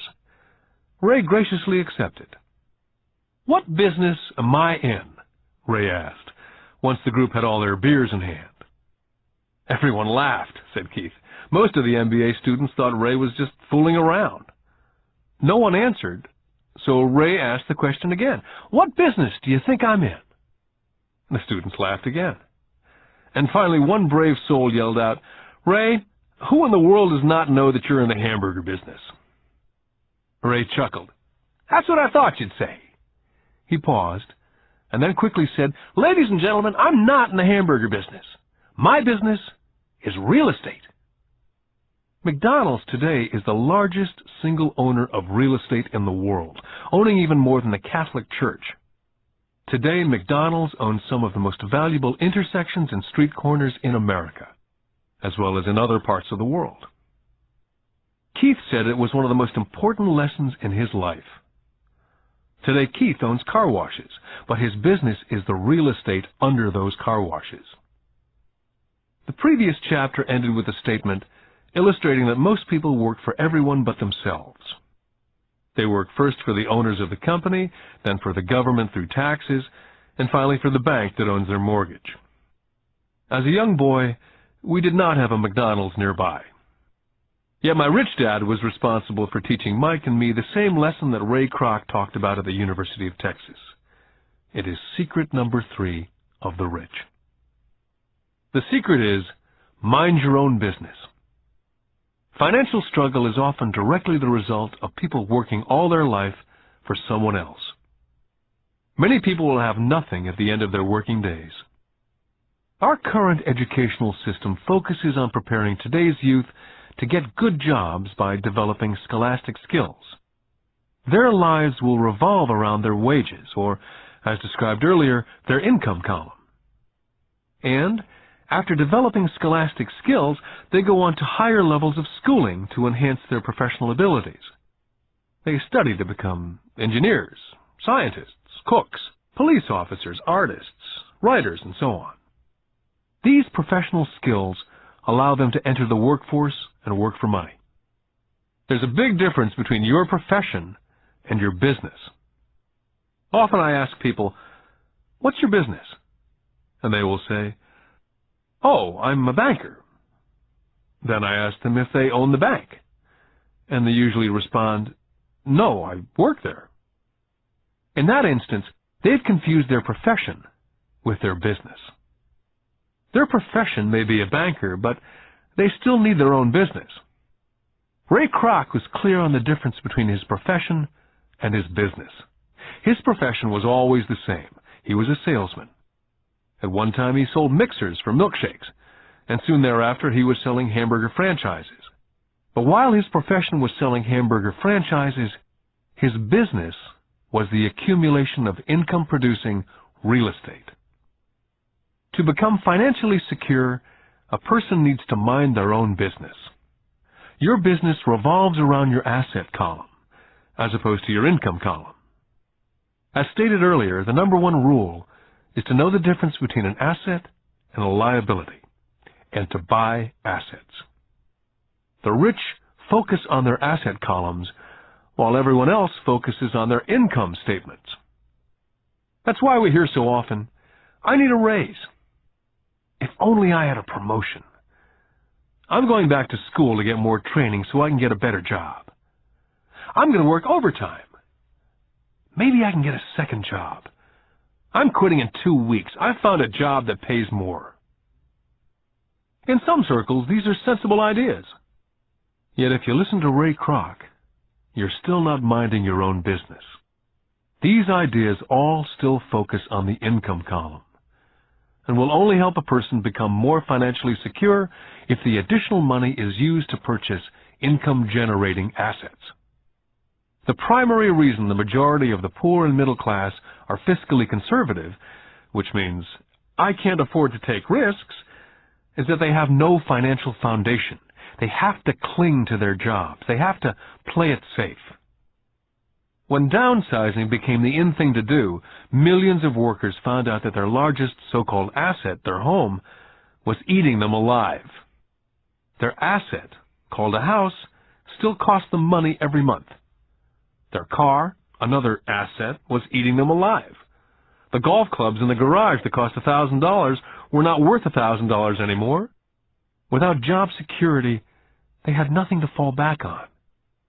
What they thought were assets could not help them survive in a time of financial crisis. So many people have put themselves in deep financial trouble when they run short of income. To raise cash, they sell their assets. First, their personal assets can generally be sold for only a fraction of the value that's listed in their personal balance sheet. Or if there's a gain on the sale of the assets, they're taxed on the gain. So again, the government takes its share of the gain, thus reducing the amount available to help them out of debt. That's why I say someone's net worth is often worth less than they think. Start minding your own business.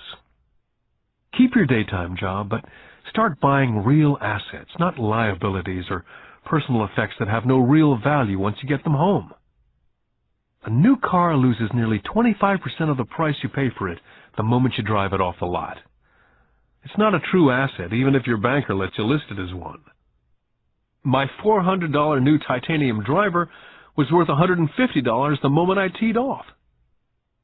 For adults, keep your expenses low, reduce your liabilities, and diligently build a base of solid assets. For young people who've not yet left home, it's important for parents to teach them the difference between an asset and a liability.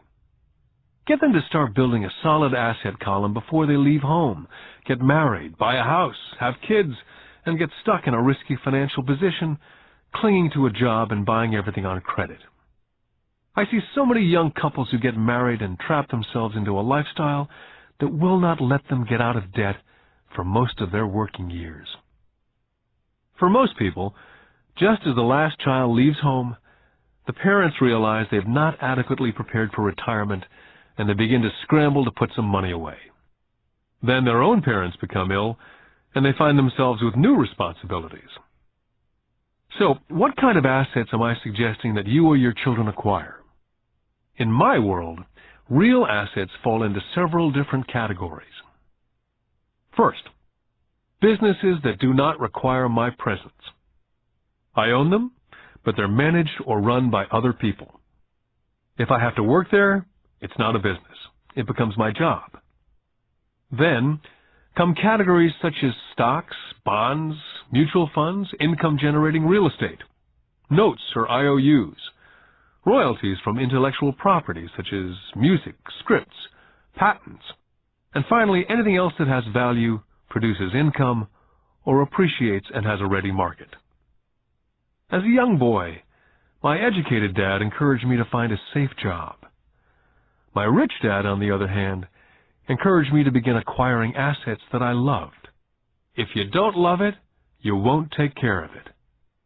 I collect real estate simply because I love buildings and land. I love shopping for them. I could look at them all day long. When problems arise, the problems are not so bad that it changes my love for real estate. For people who hate real estate, they shouldn't buy it. I love stocks of small companies, especially startups. The reason is that I am an entrepreneur, not a corporate person. In my early years, I worked in large organizations such as Standard Oil of California, the U.S. Marine Corps, and Xerox Corporation. I enjoyed my time with those organizations and have fond memories, but I know deep down I'm not a company man. I like starting companies, not running them. So my stock buys are usually of small companies, and sometimes I even start the company and take it public. Fortunes are made in new stock issues, and I love the game. Many people are afraid of small-cap companies and call them risky, and they are. But risk is always diminished if you love what the investment is, understand it, and know the game. For years, even while I was with the Marine Corps and Xerox, I did what my rich dad recommended. I kept my daytime job, but I still minded my own business. I was active in my asset column. I traded real estate and small stocks. Rich Dad always stressed the importance of financial literacy. The better I was at understanding the accounting and cash management, the better I would be at analyzing investments and eventually starting and building my own company. I would not encourage anyone to start a company unless they really want to. Knowing what I know about running a company, I would not wish that task on anyone. There are times when people cannot find employment where starting a company is a solution for them. The odds are against success. 9 out of 10 companies fail in 5 years. Of those that survive the first 5 years, 9 out of every 10 of those eventually fail as well. So only if you really have the desire to own your own company do I recommend it. Otherwise, keep your daytime job and mind your own business. When I say mind your own business, I mean to build and keep your asset column strong. Once a dollar goes into it, never let it come out. Think of it this way. Once a dollar goes into your asset column, it becomes your employee. The best thing about money is that it works 24 hours a day and can work for generations. Keep your daytime job, be a great hard-working employee, but keep building that asset column. As your cash flow grows, you can buy some luxuries. An important distinction is that rich people buy luxuries last, while the poor and middle class tend to buy luxuries first. The poor and middle class often buy luxury items such as big houses, diamonds, furs, jewelry, or boats because they want to look rich. They look rich, but in reality they just get deeper in debt on credit. The old money people, the long-term rich, built their asset column first. Then the income generated from the asset column bought their luxuries. The poor and middle class buy luxuries with their own sweat, blood, and children's inheritance. A true luxury is a reward for investing in and developing a real asset. For example, when my wife and I had extra money coming from our apartment houses, she went out and bought her Mercedes. It didn't take any extra work or risk on her part because the apartment house bought the car. She did, however, have to wait for it for 4 years while the real estate investment portfolio grew and finally began throwing off enough extra cash flow to pay for the car. But the luxury, the Mercedes, was a true reward because she had proved she knew how to grow her asset column. That car now means a lot more to her than simply another pretty car. It means she used her financial intelligence to afford it. What most people do is they impulsively go out and buy a new car or some other luxury on credit. They may feel bored and just want a new toy. Buying a luxury on credit often causes a person to sooner or later actually resent that luxury because the debt on the luxury becomes a financial burden. After you've taken the time and invested in and built your own business, you're now ready to add the magic touch, the biggest secret of the rich. The secret that puts the rich way ahead of the pack. The reward at the end of the road for diligently taking the time to mind your own business. Lesson 4. The history of taxes and the power of corporations. I remember in school being told the story of Robin Hood and his merry men. My school teacher thought it was a wonderful story of a romantic hero, a Kevin Costner type, who robbed from the rich and gave to the poor. My rich dad did not see Robin Hood as a hero. He called Robin Hood a crook. Robin Hood may be long gone, but his followers live on. How often I still hear people say, "Why don't the rich pay for it?" Or, "The rich should pay more in taxes and give it to the poor." It's this idea of Robin Hood, or taking from the rich to give to the poor, that has caused the most pain for the poor and the middle class. The reason the middle class is so heavily taxed is because of the Robin Hood ideal. The real reality is that the rich are not taxed.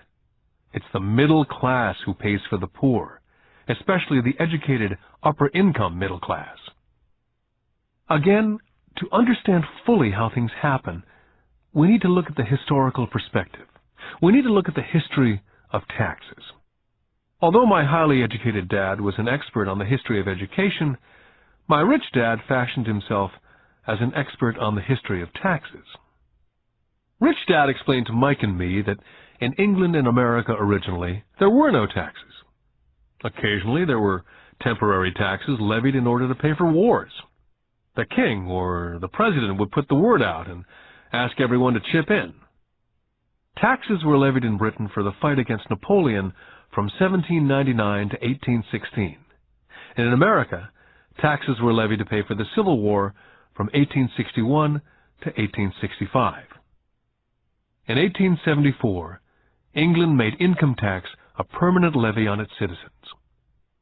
In 1913, an income tax became permanent in the United States with the adoption of the 16th Amendment to the Constitution. What these historical dates fail to reveal is that both of these taxes were initially levied against only the rich. It was this point that Rich Dad wanted Mike and me to understand. He explained that the idea of taxes was made popular and accepted by the majority by telling the poor and the middle class that taxes were created only to punish the rich.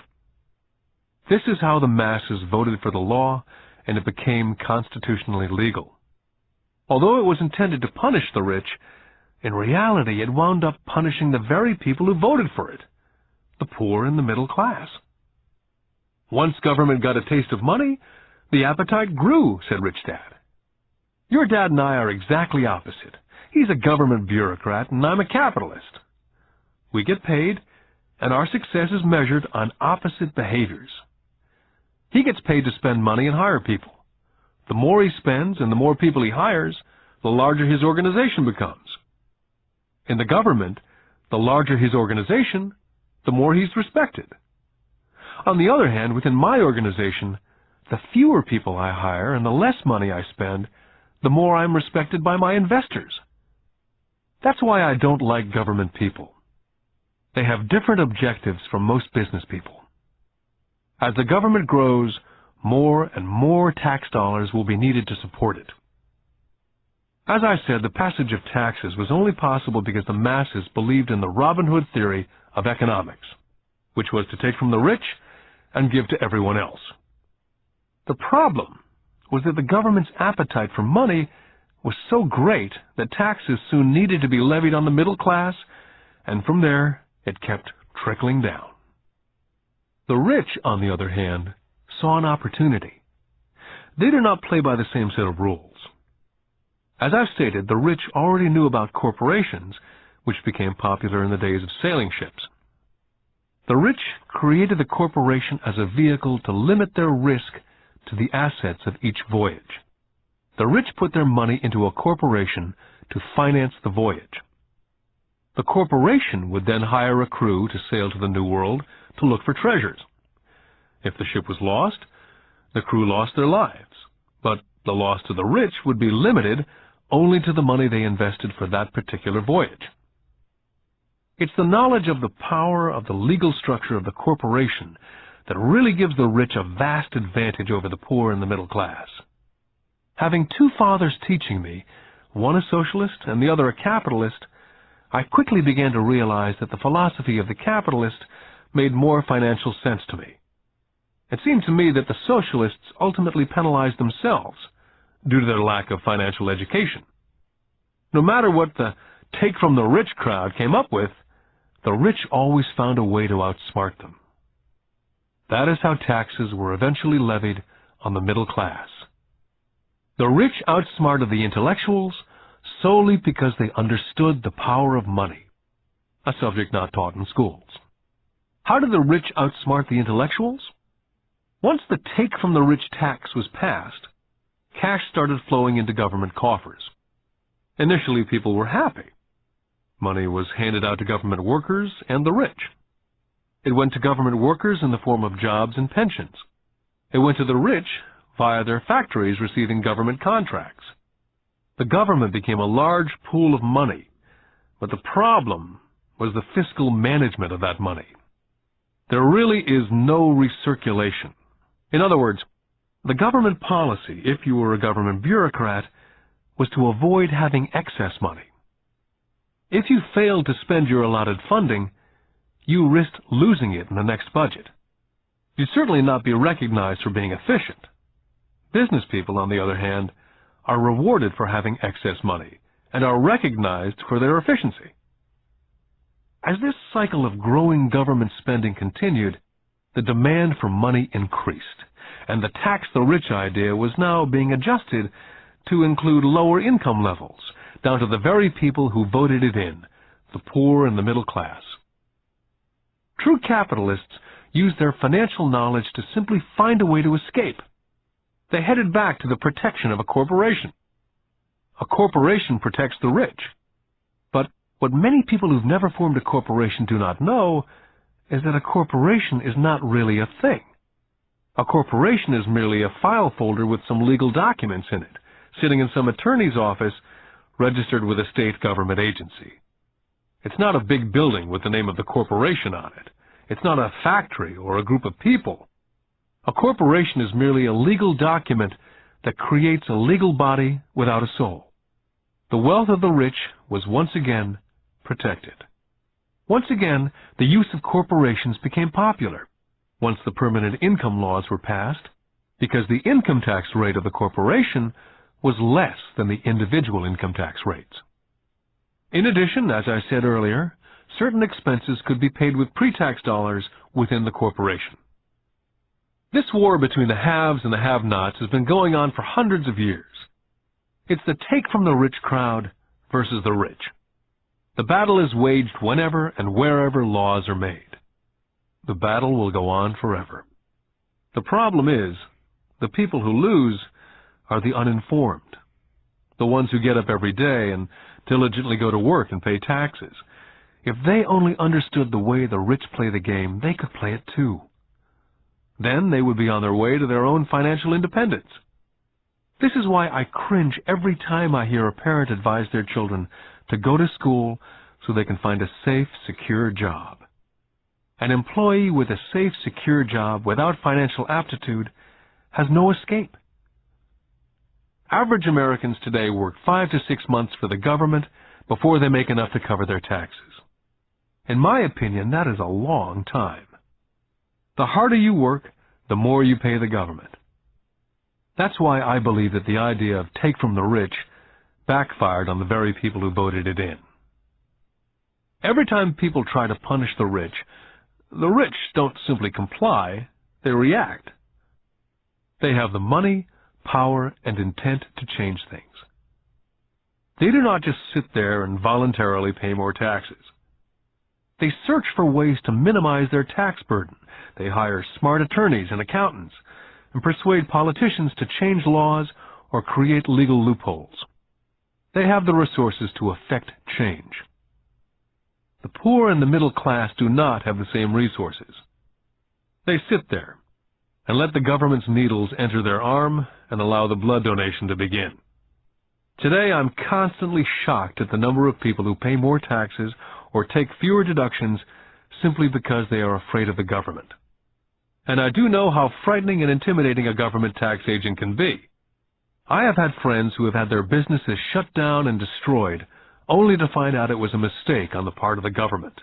I realize all that. But the price of working from January to mid-May is a high price to pay for that intimidation. My poor dad never fought back. My rich dad didn't either. He just played the game smarter, and he did it through corporations, the biggest secret of the rich. My highly educated dad always encouraged me to seek a good job with a strong corporation.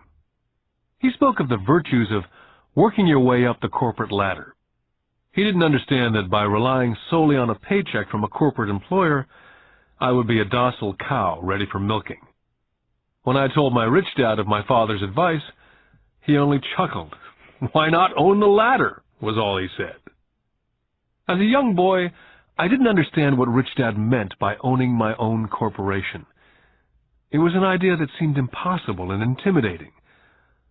Although I was excited by the idea, my youth would not let me envision the possibility that grown-ups would someday work for a company I would own. The point is, if not for my rich dad, I would have probably followed my educated dad's advice. It was merely the occasional reminder of my rich dad that kept the idea of owning my own corporation alive and kept me on a different path. By the time I was 15 or 16, I knew I was not going to continue down the path my educated dad was recommending. I did not know how I was going to do it, but I was determined not to head in the direction most of my classmates were heading. That decision changed my life. It was not until I was in my mid-20s that my rich dad's advice began to make more sense. I was just out of the Marine Corps and working for Xerox. I was making a lot of money, but every time I looked at my paycheck, I was always disappointed. The deductions were so large, and the more I worked, the greater the deductions. As I became more successful, my bosses talked about promotions and raises. It was flattering, but I could hear my rich dad asking me in my ear, "Who are you working for? Who are you making rich?" In 1974, while still an employee for Xerox, I formed my first corporation and began minding my own business. There were already a few assets in my asset column, but now I was determined to focus on making it bigger. Those paychecks with all the deductions made all the years of my rich dad's advice make total sense. I could see the future if I followed my educated dad's advice. Many employers feel that advising their workers to mind their own business is bad for business. I'm sure it can be for certain individuals, but for me, focusing on my own business, developing assets, made me a better employee. I now had a purpose. I came in early and worked diligently, amassing as much money as possible so I could begin investing in real estate. Hawaii was just set to boom, and there were fortunes to be made. The more I realized we were in the beginning stages of a boom, the more Xerox machines I sold. The more I sold, the more money I made, and of course, the more deductions there were from my paycheck. It was inspiring. I wanted out of the trap of being an employee so badly that I worked harder, not less. By 1978, I was consistently one of the top 5 salespeople in sales, often number 1. I badly wanted out of the rat race. In less than 3 years, I was making more in my own little corporation, which was a real estate holding company, than I was making at Xerox. And the money I was making in my asset column in my own corporation was money working for me, not me pounding on doors selling copiers. My rich dad's advice made much more sense. Soon the cash flow from my properties was so strong that my company bought me my first Porsche. My fellow Xerox salespeople thought I was spending my commissions. I wasn't. I was investing my commissions in assets. My money was working hard to make more money. Each dollar in my asset column was a great employee, working hard to make more employees and buy the boss a new Porsche with before-tax dollars. I began to work harder for Xerox. The plan was working, and my Porsche was the proof. By using the lessons I learned from my rich dad, I was able to get out of the proverbial rat race of being an employee at an early age. It was made possible because of the strong financial knowledge I'd acquired through these lessons. Without this financial knowledge, which I call my financial IQ, my road to financial independence would have been much more difficult. I now teach others through financial seminars in the hope that I may share my knowledge with them. Whenever I do my talks, I remind people that financial IQ is made up of knowledge from 4 broad areas of expertise. The first area is accounting, what I call financial literacy, a vital skill if you want to build an empire. The more money you're responsible for, the more accuracy is required, or the house comes tumbling down. This is the left brain side, or the details. Financial literacy is the ability to read and understand financial statements. This ability allows you to identify the strengths and weaknesses of any business. The second is investing, what I call the science of making money. This involves strategies and formulas. This is the right brain side, or the creative side. Next, you must obtain expertise in understanding markets, the science of supply and demand. There's a need to know the technical aspects of the market, which is emotion-driven. The Tickle Me Elmo doll during Christmas 1996 is a case of technical or emotion-driven market. The other market factor is the fundamental or the economic sense of an investment. Does an investment make sense, or does it not make sense based on the current market conditions? Finally, you must understand the law. For instance, utilizing a corporation wrapped around the technical skills of accounting, investing, and markets can aid explosive growth. An individual with the knowledge of the tax advantages and protection provided by a corporation can get rich so much faster than someone who's an employee or a small business sole proprietor. It's like the difference between someone walking and someone flying. The difference is profound when it comes to long-term wealth. A corporation can do so many things that an individual cannot, like pay for expenses before it pays taxes. That is a whole area of expertise that is so exciting, but not necessary to get into unless you have sizable assets or a business. Employees earn and get taxed, and they try to live on what's left. A corporation earns, spends everything it can, and is taxed on anything that's left. It's one of the biggest legal tax loopholes that the rich use. They're easy to set up and are not expensive if you own investments that are producing good cash flow. For example, by owning your own corporation, car payments, insurance, repairs are company expenses. Most restaurant meals are partial expenses, and on and on. All are paid for legally with pre-tax dollars. Lesson 5. The Rich Invent Money. I've been teaching professionally since 1984. It's been a great experience and rewarding. It's also a disturbing profession, for I've taught thousands of individuals, and I see one thing in common in all of us, myself included. We all have tremendous potential, and we are all blessed with gifts. Yet the one thing that holds all of us back is some degree of self-doubt. It's not so much the lack of technical information that holds us back, but more the lack of self-confidence. Some are more affected than others. Once we leave school, most of us know that it's not as much a matter of college degrees or good grades that count. In the real world, outside of academics, something more than just grades is required. I've heard it called guts, chutzpah, balls, audacity, bravado, cunning, daring, tenacity, and brilliance. This factor, whatever it's labeled, ultimately decides one's future much more than school grades. Inside each of us is one of these brave, brilliant, and daring characters. There's also the flip side of that character, people who could get down on their knees and beg if necessary. After a year in Vietnam as a Marine Corps pilot, I intimately got to know both of those characters inside of me. One is not better than the other. Yet as a teacher, I recognized that it was excessive fear and self-doubt that were the greatest detractors of personal genius. It broke my heart to see students know the answers, yet lack the courage to act on the answer. Often in the real world, it's not the smart that get ahead, but the bold.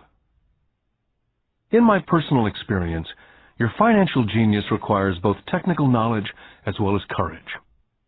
If fear is too strong, the genius is suppressed. In my classes, I strongly urge students to learn to take risks, to be bold, to let their genius convert that fear into power and brilliance.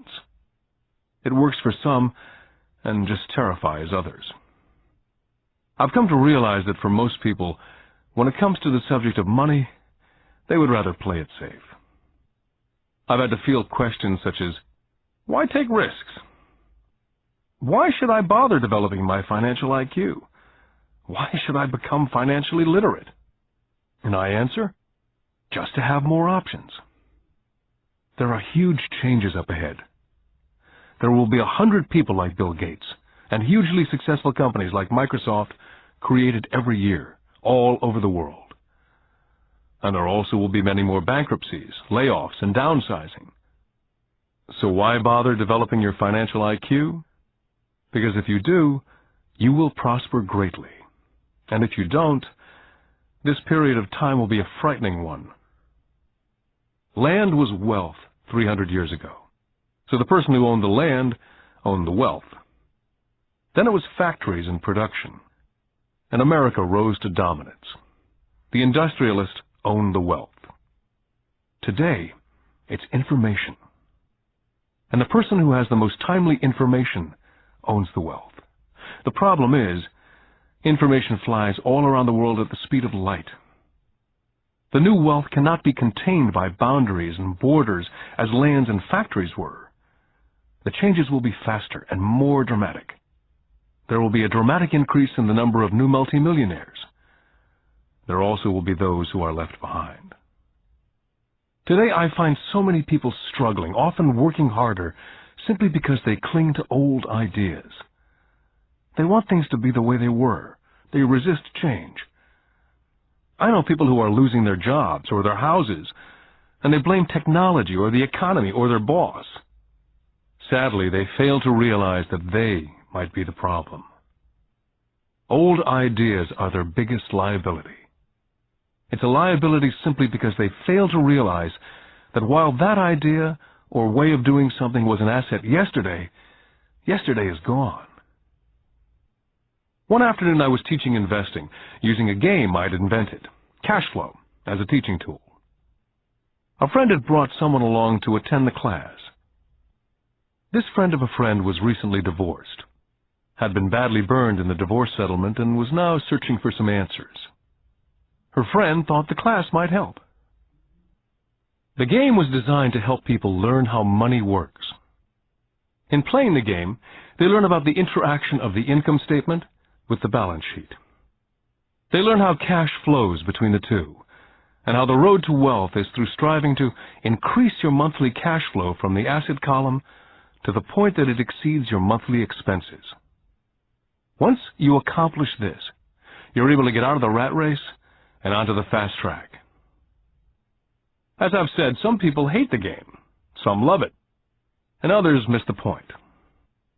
This woman missed a valuable opportunity to learn something.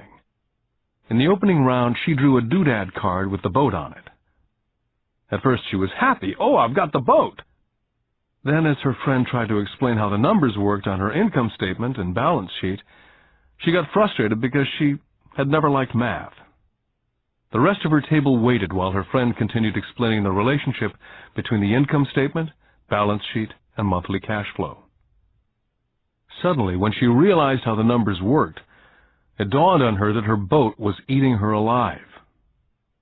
Later on in the game, she was also downsized and had a child. It was a horrible game for her. After the class, her friend came by and told me that she was upset. She'd come to the class to learn about investing and did not like the idea that it took so long to play a silly game. Her friend attempted to tell her to look within herself, to see if it reflected on herself in any way. With that suggestion, the woman demanded her money back. She said that the very idea that a game could be a reflection of her was ridiculous. Her money was promptly refunded, and she left. Since 1984, I have made millions simply by doing what the school system does not. In school, most teachers lecture. I hated lectures as a student. I was soon bored, and my mind would drift. In 1984, I began teaching via games and simulations. I always encouraged adult students to look at games as reflecting back to what they know and what they needed to learn. Most importantly, a game reflects back on one's behavior. It's an instant feedback system. Instead of the teacher lecturing you, the game is feeding back a personalized lecture, custom-made just for you. The friend of the woman who left later called to give me an update. She said her friend was fine and had calmed down. In her cooling-off period, she could see some relationships between the game and her life. Just like a board game, the world is always providing us with instant feedback. We could learn a lot if we tuned in more. One day, not long ago, I complained to my wife that the cleaners must have shrunk my pants. My wife gently smiled and poked me in the stomach to inform me that the pants had not shrunk. Something else had expanded. Me. The game Cash Flow was designed to give every player personal feedback. The purpose is to give you options. If you draw the boat card and it puts you into debt, the question is, now what can you do? How many different financial options can you come up with? That's the purpose of the game. To teach players to think and create new and various financial options. I've watched this game played by more than 1,000 people. The people who get out of the rat race in the game the quickest are the people who understand numbers and have creative financial minds. They recognize different financial options. People who take the longest are people who aren't familiar with numbers and often do not understand the power of investing. Rich people are often creative and take calculated risks. There have been people playing Cash Flow who gain lots of money in the game, but they don't know what to do with it. Most of them have not been financially successful in real life either. Everyone else seems to be getting ahead of them, even though they have money. And that's true in real life. There are a lot of people who have a lot of money and do not get ahead financially. Limiting your options is the same as hanging on to old ideas. I have a friend from high school who now works at 3 jobs.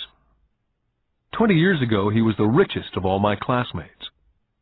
When the local sugar plantation closed, the company he worked for went down with the plantation. In his mind, he had the one option, and that was the old option: work hard. The problem was, he couldn't find an equivalent job that recognized his seniority in the old company. As a result, he's overqualified for the jobs he currently has, so his salary is lower. He now works 3 jobs to earn enough to survive. I've watched people playing Cash Flow complaining that the right opportunity cards are not coming their way, so they sit there. I know people who do that in real life. They wait for the right opportunity. I've watched people get the right opportunity card and then not have enough money. Then they complain they would have gotten out of the rat race if they'd had more money. So they sit there. I know people in real life who do that also. They see all the great deals, but they have no money. And I have people pull a great opportunity card, read it out loud, and have no idea that it's a great opportunity. They have the money, the time is right, they have the card, but they can't see the opportunity staring at them. They fail to see how it fits into their financial plan for escaping the rat race. And I know more people like that than all the others combined. Most people have an opportunity of a lifetime flash right in front of them, and they fail to see it. A year later, They find out about it after everyone else got rich. Financial intelligence is simply having more options. If the opportunities aren't coming your way, what else can you do to improve your financial position? If an opportunity lands in your lap and you have no money and the bank won't talk to you, what else can you do to get the opportunity to work in your favor? If your hunch is wrong and what you've been counting on doesn't happen, how can you turn a lemon into millions? That is financial intelligence. It's not so much what happens, but how many different financial solutions you can think of to turn a lemon into millions. It's how creative you are in solving financial problems. Most people only know one solution: work hard, save, and borrow. So why would you want to increase your financial intelligence? Because you want to be the kind of person who creates your own luck. You can take whatever happens and make it better. Few people realize that luck is created, just as money is. And if you want to be luckier and create money instead of working hard, then your financial intelligence is important. If you're the kind of person who's waiting for the right thing to happen, you might wait for a long time. It's like waiting for all the traffic lights to be green for 5 miles before starting the trip. As young boys, Mike and I were constantly told by my rich dad that money is not real. Rich Dad occasionally reminded us of how close we came to the secret of money on that first day we got together and began making money out of plaster of Paris.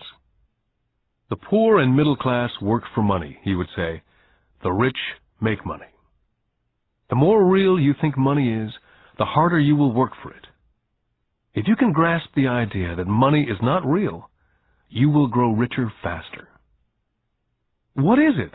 Was a question Mike and I often came back with. What is money if it's not real?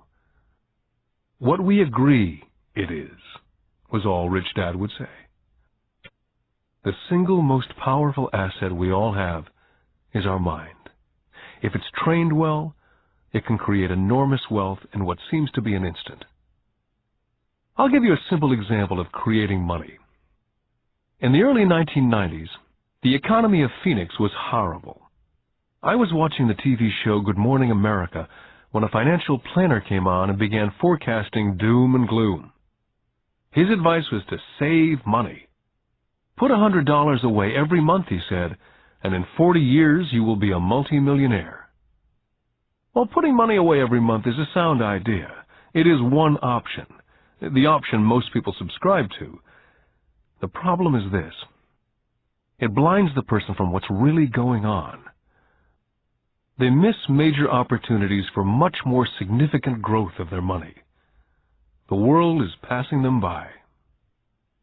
As I said, the economy was terrible at that time. For investors, this is the perfect market condition. A chunk of my money was in the stock market and in apartment houses. I was short of cash. Because everyone was giving stuff away, I was buying. I was not saving money, I was investing. My wife and I had more than $1 million in cash working in a market that was rising fast. It was the best opportunity to invest. The economy was terrible. I just could not pass up these small deals. Houses that were once $100,000 were now $75,000. But instead of shopping at the local real estate office, I began shopping at the bankruptcy attorney's office or the courthouse steps. In these shopping places, a $75,000 house could sometimes be bought for $20,000 or less. For $2,000, which was loaned to me from a friend for 90 days for $200, I gave an attorney a cashier's check as a down payment. While the acquisition was being processed, I ran an ad in the paper advertising a $75,000 house for only $60,000 and no money down. The phone rang hard and heavy. Prospective buyers were screened, and once the property was legally mine, all the prospective buyers were allowed to look at the house. It was a feeding frenzy. The house sold in a few minutes. I asked for a $2,500 processing fee, which they gladly handed over, and the escrow and title company took over from there. I returned the $2,000 to my friend with an additional $200. He was happy, the home buyer was happy, the attorney was happy, and I was happy. I'd sold a house for $60,000 that cost me $20,000. The $40,000 was created from money in my asset column in the form of a promissory note from the buyer. Total working time, 5 hours. During this depressed market, my wife and I were able to do 6 of these simple transactions in our spare time. While the bulk of our money was in larger properties in the stock market, we were able to create more than $190,000 in assets, notes at 10% interest, in those 6 buy, create, and sell transactions. That comes to approximately $19,000 a year income, much of it sheltered through our private corporation. Much of that $19,000 a year goes to pay for our company cars, gas, trips, insurance, dinners with clients, and other things. By the time the government gets a chance to tax that income, it's been spent on legally allowed pre-tax expenses. This was a simple example of how money is invented, created, and protected using financial intelligence. Ask yourself how long it would take to save $190,000. Would the bank pay you 10% interest on your money? And the note is good for 30 years. I hope they never pay me the $190,000. I have to pay a tax if they pay me the principal. And besides, $19,000 paid over 30 years is a little over $500,000 in income. The math is simple. You don't need algebra or calculus. I don't write much because the escrow company handles the legal transaction and the servicing of the payments. I have no roofs to fix or toilets to unplug because the owners do that. It's their house. Occasionally someone does not pay, and that's wonderful because there are late fees, or they move out and the property is sold again. The court system handles that. And it may not work in your area. The market conditions may be different, but the example illustrates how a simple financial process can create hundreds of thousands of dollars with little money and low risk. It's an example of money being only an agreement. Anyone with a high school education can do it. Yet most people won't. Most people listen to the standard advice of work hard and save money. For about 30 hours of work, approximately $190,000 was created in the asset column, and no taxes were paid. Now you may understand why I silently shake my head when I hear parents say, "My child is doing well in school and receiving a good education." It may be good, but is it adequate? I know the above investment strategy is a small one. It's used to illustrate how small can grow into big. My success reflects the importance of a strong financial foundation, which starts with strong financial education. Financial intelligence is made up of these 4 main technical skills. Number 1, financial literacy, the ability to read numbers. Number 2, investment strategies, the science of making money. Number 3, the market, supply and demand. Alexander Graham Bell gave the market what it wanted, and AT&T was born. So did Bill Gates. A $75,000 house offered for $60,000 that cost $20,000 was also the result of seizing an opportunity created by the market. Somebody was buying and someone was selling. Number 4, the law. The awareness of accounting, corporate, state, and national rules and regulations. I recommend playing within the rules. It's this basic foundation, or the combination of these skills, that's needed to be successful in the pursuit of wealth. Whether it be through the buying of small homes, large apartments, companies, stocks, bonds, mutual funds, precious metals, baseball cards, or the like. Personally, I use 2 main vehicles to achieve financial growth: real estate and small stocks. I use real estate as my foundation. Day in and day out, my properties provide cash flow and occasional spurts of growth in value. The small cap stocks are used for fast growth. I do not recommend anything that I do, The examples are just that, examples. If the opportunity is too complex, and I do not understand the investment, I don't do it. Simple math and common sense is all that's needed to do well financially.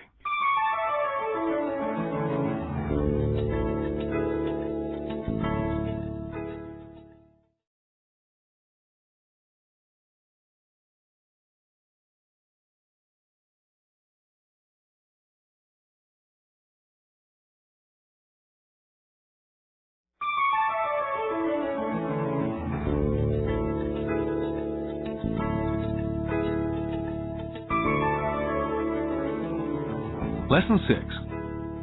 Work to learn. Don't work for money. In 1995, I granted an interview with a newspaper in Singapore. The young female reporter was on time, and the interview got underway immediately. We sat in the lobby of a luxurious hotel, sipping coffee and discussing the purpose of my visit to Singapore. I was to share the platform with Zig Ziglar. He was speaking on motivation, and I was speaking on the secrets of the rich. "Someday I'd like to be a best-selling author like you," she said. I'd seen some of the articles she'd written for the paper, and I was impressed. She had a tough, clear style of writing. Her articles held a reader's interest. "You have a great style," I said in reply. "What holds you back from achieving your dream?" "My work doesn't seem to go anywhere," she said quietly. "Everyone says that my novels are excellent, but nothing happens. So I keep my job with the paper. At least it pays the bills." "Do you have any suggestions?" "Yes, I do," I said brightly. "A friend of mine here in Singapore runs a school that trains people to sell. He runs sales training courses for many of the top corporations here in Singapore. And I think attending one of his courses would greatly enhance your career." She stiffened. "Are you saying that I should go to school to learn to sell?" I nodded. "I have a master's degree in English literature. Why would I go to school to learn to be a salesperson? I'm a professional." She was now packing her briefcase forcibly. The interview was over. On the coffee table sat a copy of my first book. I picked it up as well as the notes that she jotted down in her legal pad. "Do you see this?" I said, pointing to her notes. She looked down at her notes.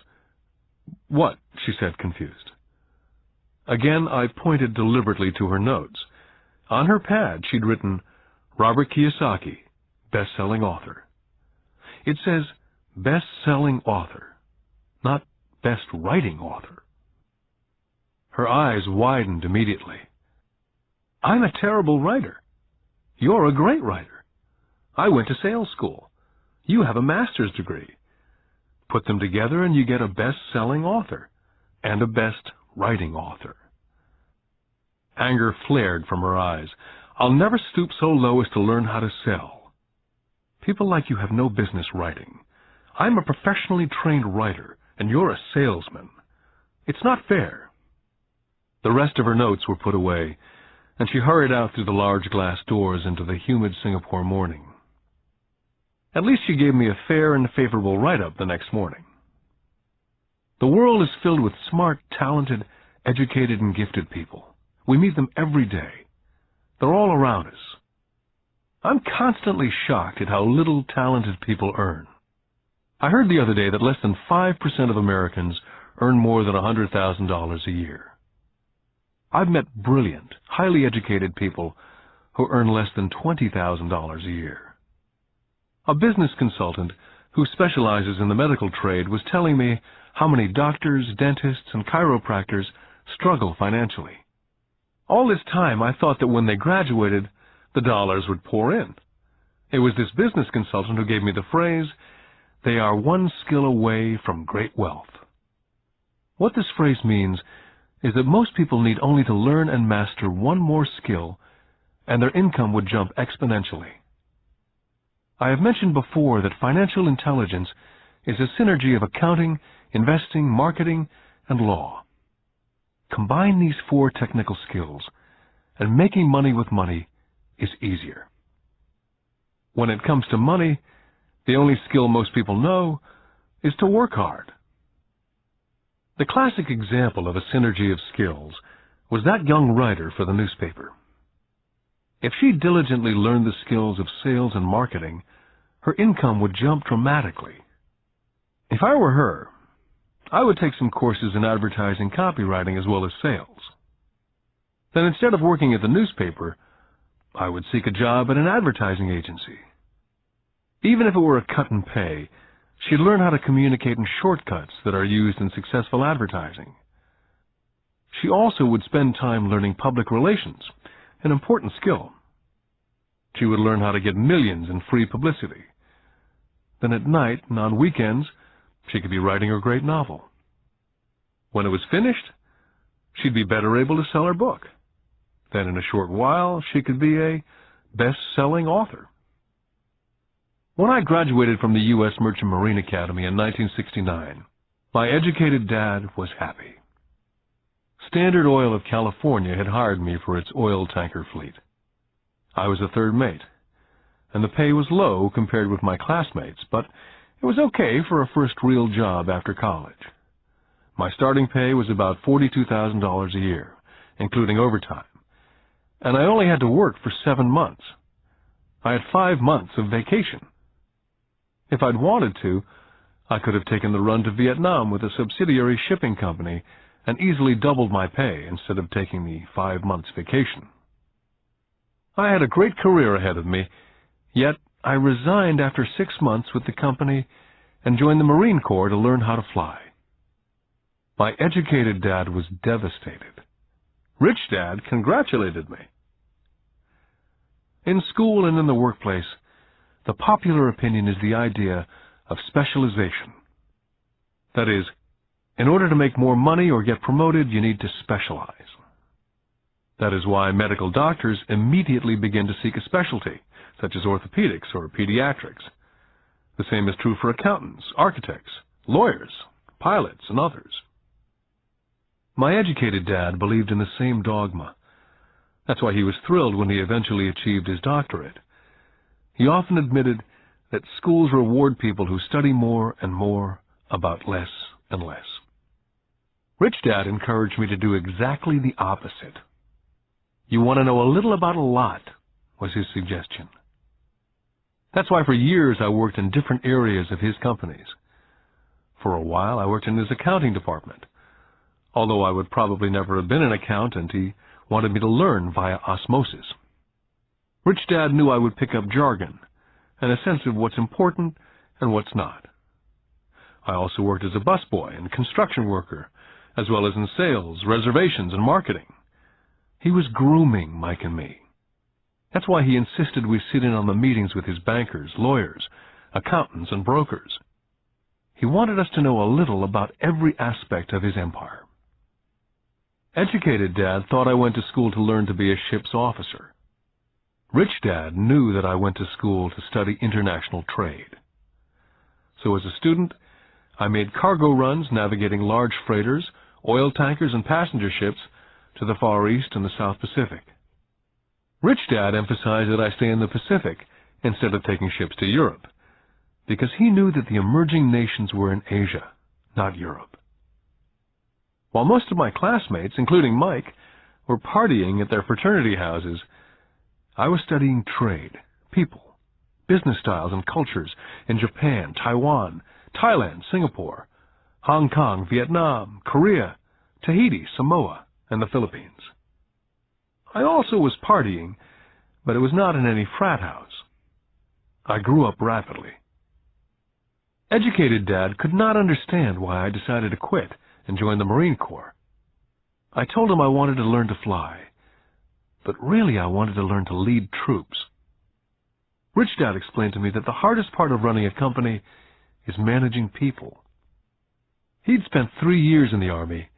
My educated dad was draft exempt. Rich Dad told me of the value of learning to lead men into dangerous situations.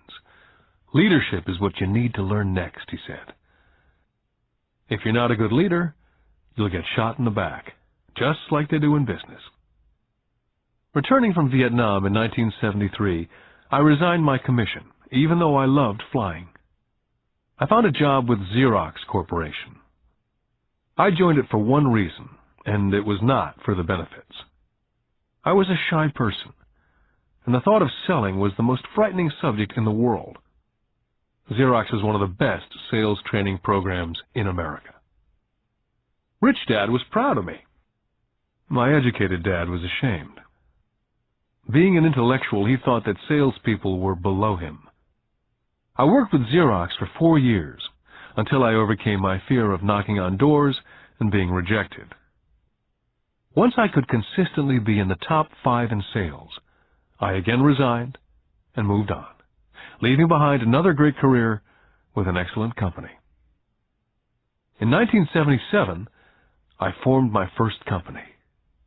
Rich Dad had groomed Mike and me to take over companies, so I now had to learn to form them and put them together. My first product, the nylon and Velcro wallet, was manufactured in the Far East and shipped to a warehouse in New York, near where I had gone to school. My formal education was complete, and it was time to test my wings. If I failed, I went broke. Rich Dad thought it best to go broke before 30. You still have time to recover, was his advice. On the eve of my 30th birthday, my first shipment left Korea for New York. Today, I still do business internationally, and as my rich dad encouraged me to do, I keep seeking the emerging nations. Today, my investment company invests in South America, Asia, Norway, and Russia. There's an old cliche that goes, JOB is an acronym for just over broke. And unfortunately, I would say that the saying applies to millions of people. Because school does not think financial intelligence is an intelligence, most workers live within their means. They work and they pay bills. There's another horrible management theory that goes, workers work hard enough to not be fired, and owners pay just enough so that workers won't quit. And if you look at the pay scales of most companies, again I would say there is a degree of truth in that statement. The net result is that most workers never get ahead. They do what they've been taught to do. Get a secure job. Most workers focus on working for pay and benefits that reward them in the short term, but is often disastrous in the long run. Instead, I recommend to young people to seek work for what they will learn more than what they will earn. Look down the road at what skills they want to acquire before choosing a specific profession, and before getting trapped in a rat race. When I speak to adults who want to earn more money, I always recommend the same thing. I suggest taking a long view of their life. Instead of simply working for the money and security, which I admit are important, I suggest they take a second job that will teach them a second skill. Often I recommend joining a network marketing company, also called multi-level marketing, if they want to learn sales skills. Some of these companies have excellent training programs that help people get over their fear of failure and rejection, which are the main reasons people are unsuccessful. Education is more valuable than money in the long run. When I ask the classes I teach, how many of you can cook a better hamburger than McDonald's? Almost all of the students raise their hands. I then ask, so if most of you can cook a better hamburger, how come McDonald's makes more money than you? The answer is obvious. McDonald's is excellent at business systems. The reason so many talented people are poor is because they focus on building a better hamburger and know little to nothing about business systems. A friend of mine in Hawaii is a great artist. He makes a sizable amount of money. One day his mother's attorney called to tell him that she had left him $35,000. That is what was left of her estate after the attorney and the government took their shares. Immediately he saw an opportunity to increase his business by using some of this money to advertise. 2 months later, his first 4-color full-page ad appeared in an expensive magazine that targeted the very rich. The ad ran for 3 months. He received no replies from the ad, and all of his inheritance is now gone. He now wants to sue the magazine for misrepresentation. This is a common case of someone who can build a beautiful hamburger but knows little about business. When I asked him what he'd learned, his only reply was that advertising salespeople are crooks. I then asked him if he'd be willing to take a course in sales and a course in direct marketing. His reply, "I don't have the time, and I don't want to waste my money." The world is filled with talented poor people. All too often they're poor or struggle financially or earn less than they're capable of, not because of what they know, but because of what they do not know. They focus on perfecting their skills at building a better hamburger rather than the skills of selling and delivering the hamburger. Maybe McDonald's does not make the best hamburger, but they are the best at selling and delivering a basic average burger. Poor Dad wanted me to specialize. That was his view on how to be paid more. Rich Dad advised that Mike and I groom ourselves. Many corporations do the same thing. They find a young, bright student out of business school and begin grooming that person to someday take over the company. So these bright young employees do not specialize in one department. They're moved from department to department to learn all the aspects of business systems. The rich often groom their children or the children of others. By doing so, their children gain an overall knowledge of the operations of the business and how the various departments interrelate. For the World War II generation, it was considered bad to skip from company to company. Today, it's considered smart. Since people will skip from company to company rather than seek greater specialization, why not seek to learn more than earn? In the short term, it may earn you less. In the long term, it will pay off in large dividends. The main management skills needed for success are the management of cash flow, the management of systems, including yourself and time with family, and the management of people. The most important specialized skills are sales and understanding marketing. It's the ability to sell, therefore to communicate to another human being, be it a customer, employee, boss, spouse, or child, that is the base skill of personal success. It is communication skills such as writing, speaking, and negotiating that are crucial to a life of success. It's a skill that I work on constantly, attending courses or buying educational tapes to expand my knowledge. Rich Dad encouraged Mike and me to know a little about a lot. He encouraged us to work with people smarter than we were, and to bring smart people together to work as a team. Today it would be called a synergy of professional specialties. Today I meet ex-school teachers earning hundreds of thousands of dollars a year. They earn that much because they have specialized skills in their field, as well as other skills. They can teach as well as sell and market. I know of no other skills to be more important than selling as well as marketing. The skills of selling and marketing are difficult for most people, primarily due to their fear of rejection. The better you are at communicating, negotiating, and handling your fear of rejection, the easier life is. Just as I advise that newspaper writer who wanted to become a best-selling author, I advise anyone else today. Being technically specialized has its strengths as well as its weaknesses. I have friends who are geniuses, but they cannot communicate effectively with other human beings. And as a result, their earnings are pitiful. I advise them to just spend a year learning to sell. And even if they earn nothing, their communication skills will improve. And that is priceless. Getting started. I wish I could say acquiring wealth was easy for me, but it wasn't. So in response to the question, how do I start, I offer the thought process I go through on a day-by-day basis. It really is easy to find great deals. I promise you that. It's just like riding a bike. After a little wobbling, it's a piece of cake. But when it comes to money, it's the determination to get through the wobbling that's a personal thing. To find million-dollar deals of a lifetime requires us to call on our financial genius. I believe that each of us has a financial genius within us. The problem is, our financial genius lies asleep, waiting to be called upon.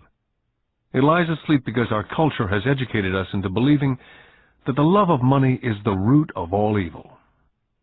It's encouraged us to learn a profession so we can work for money, but failed to teach us how to have money work for us. It taught us not to worry about our financial future. Our company or the government would take care of us when our working days are over. However, it's our children, educated in the same school system, who will end up paying for it. The message is still to work hard, earn money, and spend it. And when we run short, we can always borrow more. Unfortunately, 90% of the Western world subscribes to the above dogma simply because it's easier to find a job and work for money. If you're not one of the masses, I offer you the following 10 steps to awaken your financial genius. I simply offer you the steps I have personally followed. If you want to follow some of them, great. If you don't, make up your own. Your financial genius is smart enough to develop its own list. Step number 1. I need a reason greater than reality. If you ask most people if they would like to be rich or financially free, they would say yes. But then reality sets in. The road seems too long with too many hills to climb. It's easier just to work for money and hand the excess over to your broker. A reason or a purpose is a combination of wants and don't wants. When people ask me what my reason for wanting to be rich is, it's a combination of deep emotional wants and don't wants. I will list a few. First, the don't wants, for they create the wants. I don't want to work all my life. I don't want what my parents aspired for, which was job security and a house in the suburbs. I don't like being an employee. Now the wants. I want to be free to travel the world and live in a lifestyle I love. I want to be young when I do this. I want to simply be free. I want control over my time and my life. I want money to work for me. Those are deep-seated emotional reasons. What are yours? As I said, I wish I could say it was easy. It wasn't. But it wasn't hard either. But without a strong reason or purpose, anything in life is hard. Step number 2. I choose daily. The power of choice. That is the main reason people want to live in a free country. We want the power to choose. Financially, with every dollar we get in our hands, we hold the power to choose our future to be rich, poor, or middle class. Our spending habits reflect who we are. Poor people simply have poor spending habits. Most people choose not to be rich. For 90% of the population, being rich is too much of a hassle. So they invent sayings that go, "I'm not interested in money," or "I'll never be rich," or "I don't have to worry, I'm still young," or "When I make some money, then I'll think about my future," or "My wife handles the finances." The problem with those statements is they rob the person who chooses to think such thoughts of two things. One is time, which is your most precious asset, and 2 is learning. Just because you have no money, it shouldn't be an excuse to not learn. But that is a choice we all make daily. The choice of what we do with our time, our money, and what we put in our heads. That is the power of choice. All of us have choice. I just choose to be rich, and I make that choice every day. Step number 3. Choose friends carefully. First of all, I do not choose my friends by their financial statements. I have friends who have actually taken the vow of poverty, as well as friends who earn millions every year. The point is, I learn from all of them, and I consciously make the effort to learn from them. But there's one distinction that I'd like to point out. I've noticed that my friends with money talk about money, and I do not mean brag. They're interested in the subject. so I learned from them and they learned from me. My friends whom I know are in dire straits financially do not like talking about money, business, or investing. They often think it rude. So I also learn from my friends who struggle financially. I find out what not to do. Step number 4. Master a formula and then learn a new one. In order to make bread, every baker follows a recipe, even if it's only held in their head. The same is true for making money. That's why money is often called dough. When it comes to money, the masses generally have one basic formula they learned in school, and that is work for money. The formula I see that is predominant in the world is that every day millions of people get up and go to work, earn money, pay bills, balance checkbooks, buy some mutual funds, and go back to work. That is the basic formula or recipe. If you're tired of what you're doing or you're not making enough, it's simply a case of changing the formula via which you make money. Years ago, when I was 26, I took a weekend class called How to Buy Real Estate Foreclosures. I learned a formula. The next trick was to have the discipline to actually put into action what I had learned. That is where most people stop. For 3 years while working for Xerox, I spent my spare time learning to master the art of buying foreclosures. I've made several $1 million using that formula, but today it's too slow, and too many other people are doing it. So after I mastered that formula, I went in search of other formulas. For many of the classes, I did not use the information I learned directly, but I always learned something new. Step number 5. Pay yourself first. The power of self-discipline. If you cannot get control of yourself, do not try to get rich. You might first want to join the Marine Corps or some religious order, so you can get control of yourself. It makes no sense to invest, make money, and blow it. It's the lack of self-discipline that causes most lottery winners to go broke soon after winning millions. It's the lack of self-discipline that causes people who get a raise to immediately go out and buy a new car or take a cruise. It's difficult to say which of the 10 steps is the most important, but of all the steps, this step is probably the most difficult to master if it's not already a part of your makeup. I would venture to say that it's the lack of personal self-discipline that is the #1 delineating factor between the rich, poor, and middle class. I do not take the saying, pay yourself first, lightly. The Richest Man in Babylon by George Clason is where the statement, pay yourself first, comes from. Millions of copies have been sold. But while millions of people freely repeat that powerful statement, few follow the advice. For those who do follow it, their financial statement, income statement, and balance sheet shows income flowing into assets and assets supplying income. Each month, these people allocate money to their asset column before they pay their monthly expenses. Although millions of people have read Clason's book and understand the words pay yourself first, in reality they pay themselves last. Now I can hear the howls from those of you who sincerely believe in paying your bills first. And I can hear all the responsible people who pay their bills on time. I'm not saying be irresponsible and not pay your bills. All I'm saying is do what the program says, which is pay yourself first. The reason I don't have high credit card debt and doodad debt is because I want to pay myself first. Although I pay my bills last, I am financially astute enough to not get into a tough financial situation. To ensure paying yourself first, don't get into large debt positions that you have to pay for. Keep your expenses low. Build up assets first.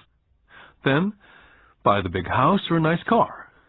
Being stuck in the rat race is not intelligent. And when you come up short, let the pressure build and don't dip into your savings or investments. Use the pressure to inspire your financial genius to come up with new ways of making more money and then pay your bills. you will have increased your ability to make more money as well as your financial intelligence. Step number 6.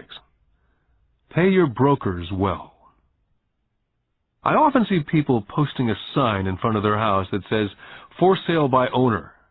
Or I see on TV today many people claiming to be discount brokers. My rich dad taught me to take the opposite tack. He believed in paying professionals well, and I have adopted that policy also. Today I have expensive attorneys, accountants, real estate brokers, and stockbrokers. Why? Because if, and I do mean if, the people are professionals, their services should make you money. And the more money they make, the more money I make. We live in an information age. Information is priceless. A good broker should provide you with information as well as take the time to educate you as to its meaning. Step number 7. Be an Indian giver. This is the power of getting something for nothing. When the first white settlers came to America, they were taken aback by a cultural practice some American Indians had.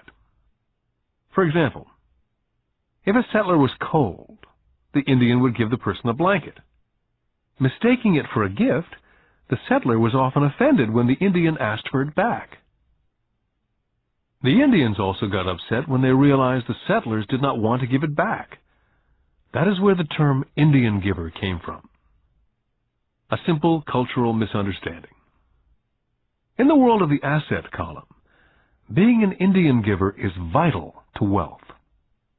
The sophisticated investor's first question is, how fast do I get my money back? They also want to know what they get for free, also called a piece of the action. That is why the ROI, or return of and on investment, is so important. Frequently, my broker will call me and recommend I move a sizable amount of money into the stock of a company that he feels is just about to make a move that will add value to the stock, like announcing a new product. I will move my money in for a week to a month while the stock moves up.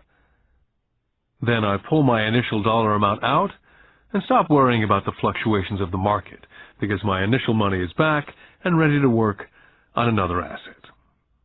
So my money goes in and then it comes out, and I own an asset that was technically free. Step number 8. Assets buy luxuries. As I said in the section, pay yourself first. If a person cannot master the power of self-discipline, it's best not to try to get rich. For while the process of developing cash flow from an asset column in theory is easy, it's the mental fortitude of directing money that's hard. Due to external temptations, it's much easier in today's consumer world to simply blow it out of the expense column. Because of weak mental fortitude, that money flows into the paths of least resistance. That is the cause of poverty and financial struggle. I love my luxuries as much as anyone else. The difference is, some people buy their luxuries on credit. It's the keep up with the Joneses trap. I use the income from my assets to buy my luxuries. When I wanted to buy a Porsche, the easy road would have been to call my banker and get a loan. Instead of choosing to focus in the liability column, I chose to focus in the asset column. As a habit, I use my desire to consume to inspire and motivate my financial genius to invest. Too often today, we focus on borrowing money to get the things we want, instead of focusing on creating money. One is easier in the short term, but harder in the long term. It's a bad habit that we as individuals and as a nation have gotten into. Remember, the easy road often becomes hard, and the hard road often becomes easy. The earlier you can train yourself and those you love to be masters of money, the better. Money is a powerful force. Unfortunately, people use the power of money against them. If your financial intelligence is low, money will run all over you.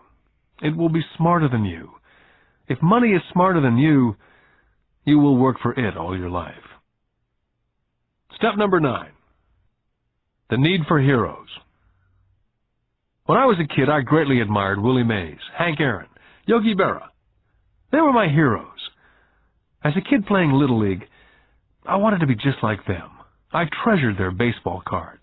I wanted to know everything about them. I knew the stats, the RBI, the ERAs, their batting averages, how much they got paid, and how they came up from the minors. I wanted to know everything because I wanted to be just like them. Every time, as a 9 or 10-year-old kid, when I stepped up to bat or played first base or catcher, it wasn't me. I was Yogi or Hank. It's one of the most powerful ways we learn that we often lose as adults. We lose our heroes. We lose our naivete. I have new heroes as I grow older. I have golf heroes such as Peter Jacobsen, Fred Couples, and Tiger Woods. I copy their swings and do my best to read everything I can about them. I also have heroes such as Donald Trump, Warren Buffett, Peter Lynch, George Soros, and Jim Rogers. In my older years, I know their stats, just like I knew the ERAs and RBI of my baseball heroes. I follow what Warren Buffett invests in and read anything I can about his point of view on the market. I read Peter Lynch's book to understand how he chooses stocks. And I read about Donald Trump, trying to find out how he negotiates and puts deals together. Just as I was not me when I was up to bat, when I'm in the market or I'm negotiating a deal, I am subconsciously acting with the bravado of Trump. Or when analyzing a trend, I look at it as though Peter Lynch were doing it. By having heroes, we tap into a tremendous source of raw genius. But heroes do more than simply inspire us. Heroes make things look easy. It's the making it look easy that convinces us to want to be just like them. If they can do it, so can I. Step number 10. Teach and you shall receive. Both of my dads were teachers. My rich dad taught me a lesson I've carried all my life, and that was the necessity of being charitable or giving. My educated dad gave a lot by the way of time and knowledge, but almost never gave money. As I said, he usually said that he would give when he had some extra money. Of course, there was rarely any extra.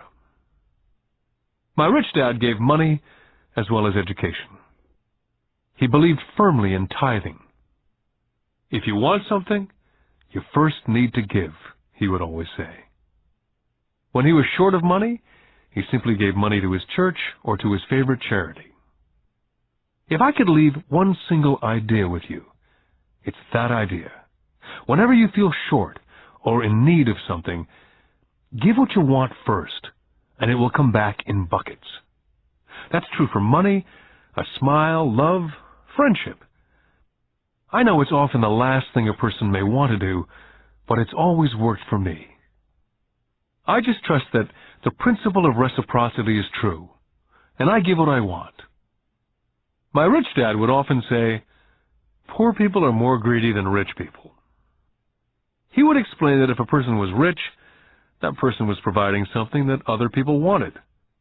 In my life, over all these years, whenever I felt needy or short of money or short of help, I simply went out and found in my heart what I wanted and decided to give it first. And when I gave, it always came back. It reminds me of the story of the guy sitting with firewood in his arms on a cold, freezing night, and he's yelling at the pot-bellied stove, "When you give me some heat, then I'll put some wood in." And when it comes to money, love, happiness, sales, and contacts, all one needs to remember is first to give what you want, and it will come back in droves. My poor dad taught teachers, and he became a master teacher. My rich dad always taught young people his way of doing business. In retrospect, it was their generosity with what they knew that made them smarter. There are powers in this world that are much smarter than we are.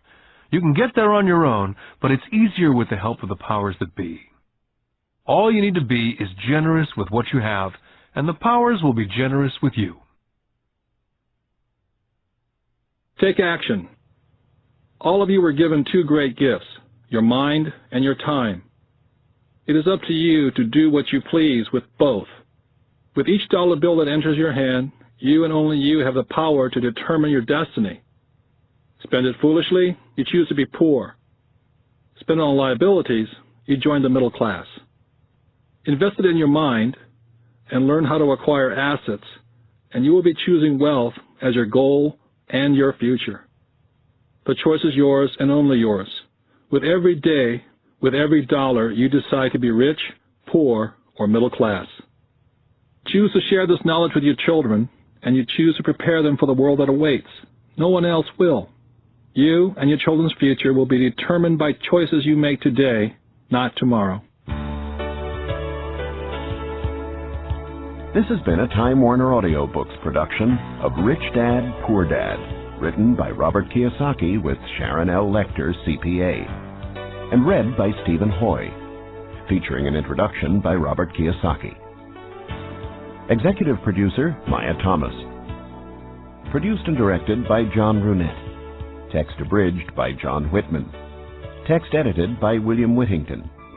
Production coordinated by Daniel Metcalf. Rich Dad, Poor Dad is also available in paperback from Warner Business Books.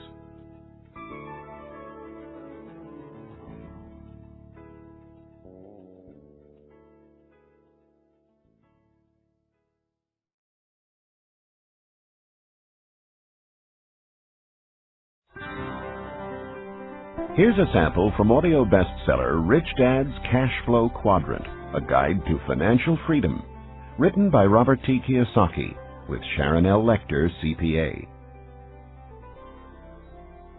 When people ask why Kim and I were homeless back in 1985, I tell them it was because of what my rich dad taught me about money.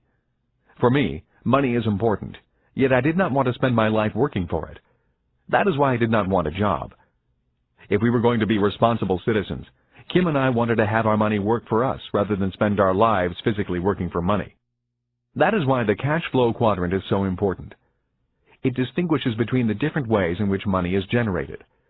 There are ways of being responsible and creating money other than physically working for it. But in order to embrace wealth, it is essential to understand your relation to it.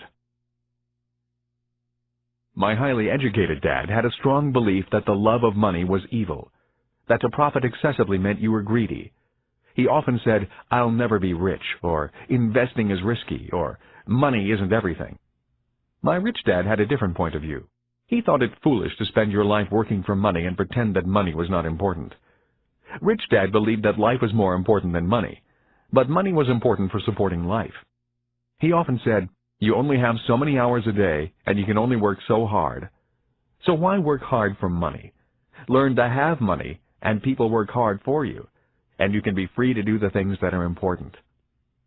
To my rich dad, what was important was to have lots of time to raise his kids, to have money to donate to charities and projects he supported, to bring jobs and financial stability to the community, to have time and money to take care of his health, and to be able to travel the world with his family. "Those things take money," said Rich Dad. "That is why money is important to me.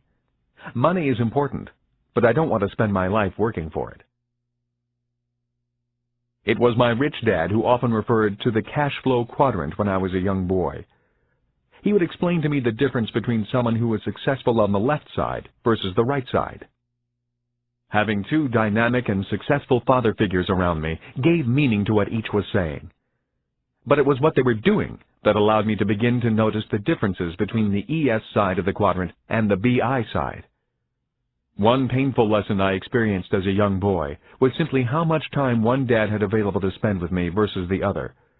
As the success and prominence of both dads grew, it was obvious that one dad had less and less time to spend with his wife and 4 children. My real dad was always on the road, at meetings, or dashing off to the airport for more meetings. The more successful he got, the fewer dinners we had together as a family. Weekends he spent at home in his crowded little office, buried under paperwork. My rich dad, on the other hand, had more and more free time as his success grew. One of the reasons I learned so much about money, finance, business, and life was simply because my rich dad had more and more free time for his children and me. Rich Dad's Cash Flow Quadrant is also available in paperback from Warner Business Books. Here's a sample from audio bestseller Rich Dad's Guide to Investing: What the Rich Invest in that the Poor and Middle Class Do Not. Written by Robert T. Kiyosaki, with Sharon L. Lecter, CPA. Investor lesson number 1: the choice. When it comes to money and investing, people have 3 fundamental reasons or choices for investing, Rich Dad said. They are to be secure, to be comfortable, or to be rich. Rich Dad went on to say, all 3 choices are important. The difference in one's life occurs when the choices are prioritized. He explained that most people make their money and investment choices in that exact order. In other words, their first choice when it comes to money decisions is security. Second is comfort, and third is to be rich. That is why most people make job security their highest priority. After they have a secure job or profession, then they focus on comfort. The last choice for most people is to be rich. Rich Dad said, most people dream of becoming rich, but it is not their first choice. He went on to say, only 3 out of 100 people in America are rich because of this priority of choices. For most people, if becoming rich disturbs their comfort or makes them feel insecure, they will forsake becoming rich. That is why so many people want that one hot investment tip. People who make security and comfort their first and second choices look for ways to get rich quick that are easy, risk-free, and comfortable. A few people do get rich on one lucky investment, but all too often they lose it all again. I often hear people say, I'd rather be happy than rich. That comment has always sounded very strange to me, since I have been both rich and poor, and in both financial positions I have been both happy and unhappy. I wonder why people think they have to choose between happiness and being rich. When I reflect upon this lesson, it occurs to me that what people are really saying is that I'd rather feel secure and comfortable than be rich. That is because if they felt insecure or uncomfortable, they were not happy. For me, I was willing to feel insecure and uncomfortable in order to be rich. I have been rich and poor as well as happy and unhappy. But I assure you that when I was poor and unhappy, I was much unhappier than when I was rich and unhappy. I have also never understood the statement, money does not make you happy. While there is some truth in it, I have always noticed that when I have money, I feel pretty good. The other day I found a $10 bill in my jeans pocket. Even though it was only $10, it felt great finding it. Receiving money has always felt better than receiving a bill for money I owe. At least that is my experience with money. I feel happy when it comes in and sad when it leaves me. That day, I put my priorities in this order. First, to be rich, then to be comfortable, and finally, to be secure. Rich Dad's Guide to Investing is also available in paperback from Warner Business Books.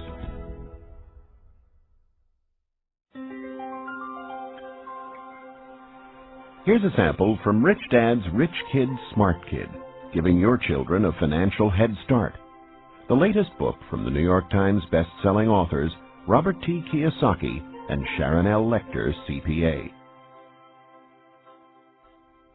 When I was a little boy, my rich dad often said, money is an idea. He would go on to say, money can be anything you want it to be.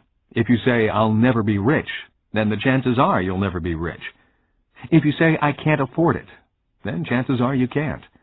My smart dad said much the same about education. Is it possible that every child is born with the potential to be rich and smart? This program is about fostering and preserving that possibility. Both my dads were great teachers. Both men were smart men. But they were not smart in the same subjects, and they did not teach the same things. Yet as different as they were, both dads believed the same things about all kids. Both dads believed all kids are born smart and all kids are born rich. They both believed a child learns to be poor and learns to believe that he or she is less smart than other kids. Both dads were great teachers because they believed in bringing out the genius that each child is born with. In other words, they did not believe in putting knowledge in. They believed in bringing the child's genius out. Both my dads were great teachers because they rarely tried to cram their ideas into my head. They often said very little, waiting instead for me to ask when I wanted to know something. Or they asked me questions, seeking to find out what I knew, rather than simply telling me what they knew. And not to forget the moms. My mom was a great teacher and role model also. She was my teacher for unconditional love, kindness, and the importance of caring for other people. I once heard that boys marry women just like their moms, and I would say that is true for me. My wife Kim is also an extremely kind and loving person. I did not know my best friend Mike's mom very well. Yet the times I was over at their home, Mike's mother was also very kind and attentive to what we were doing. Although a very private person, she was always interested in what Mike and I were learning at school and in the business. I could tell she was a great life partner for Mike's dad. Although I did not know her very well, I learned from her the importance of listening to others, letting others talk, and being respectful of the ideas of others, even if they clash with your ideas. She was a great communicator in a very quiet way. Lessons from my mom and dad. The number of single-parent families I see today concerns me. Having both a mom and a dad as teachers was important in my development.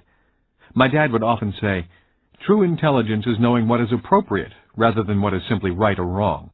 As a 6-year-old boy, I learned from my mom that I needed to be kind and gentle. But when I found myself constantly confronted by bullies at school, I also learned that I could at times be too kind and gentle.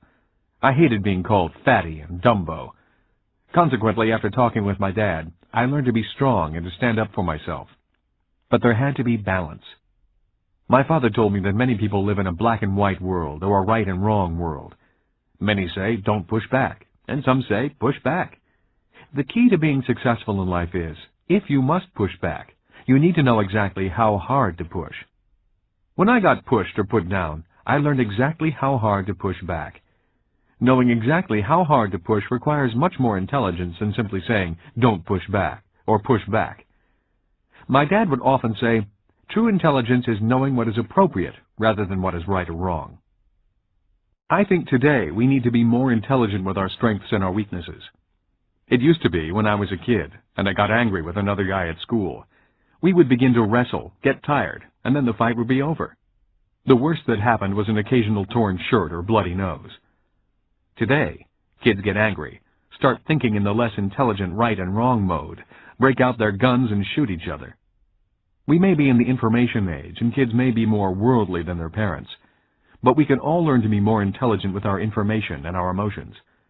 We need to learn from both our mothers and fathers. Because of so much more information, we need to be that much more intelligent. Rich Dad's Rich Kid, Smart Kid is also available in paperback from Warner Business Books.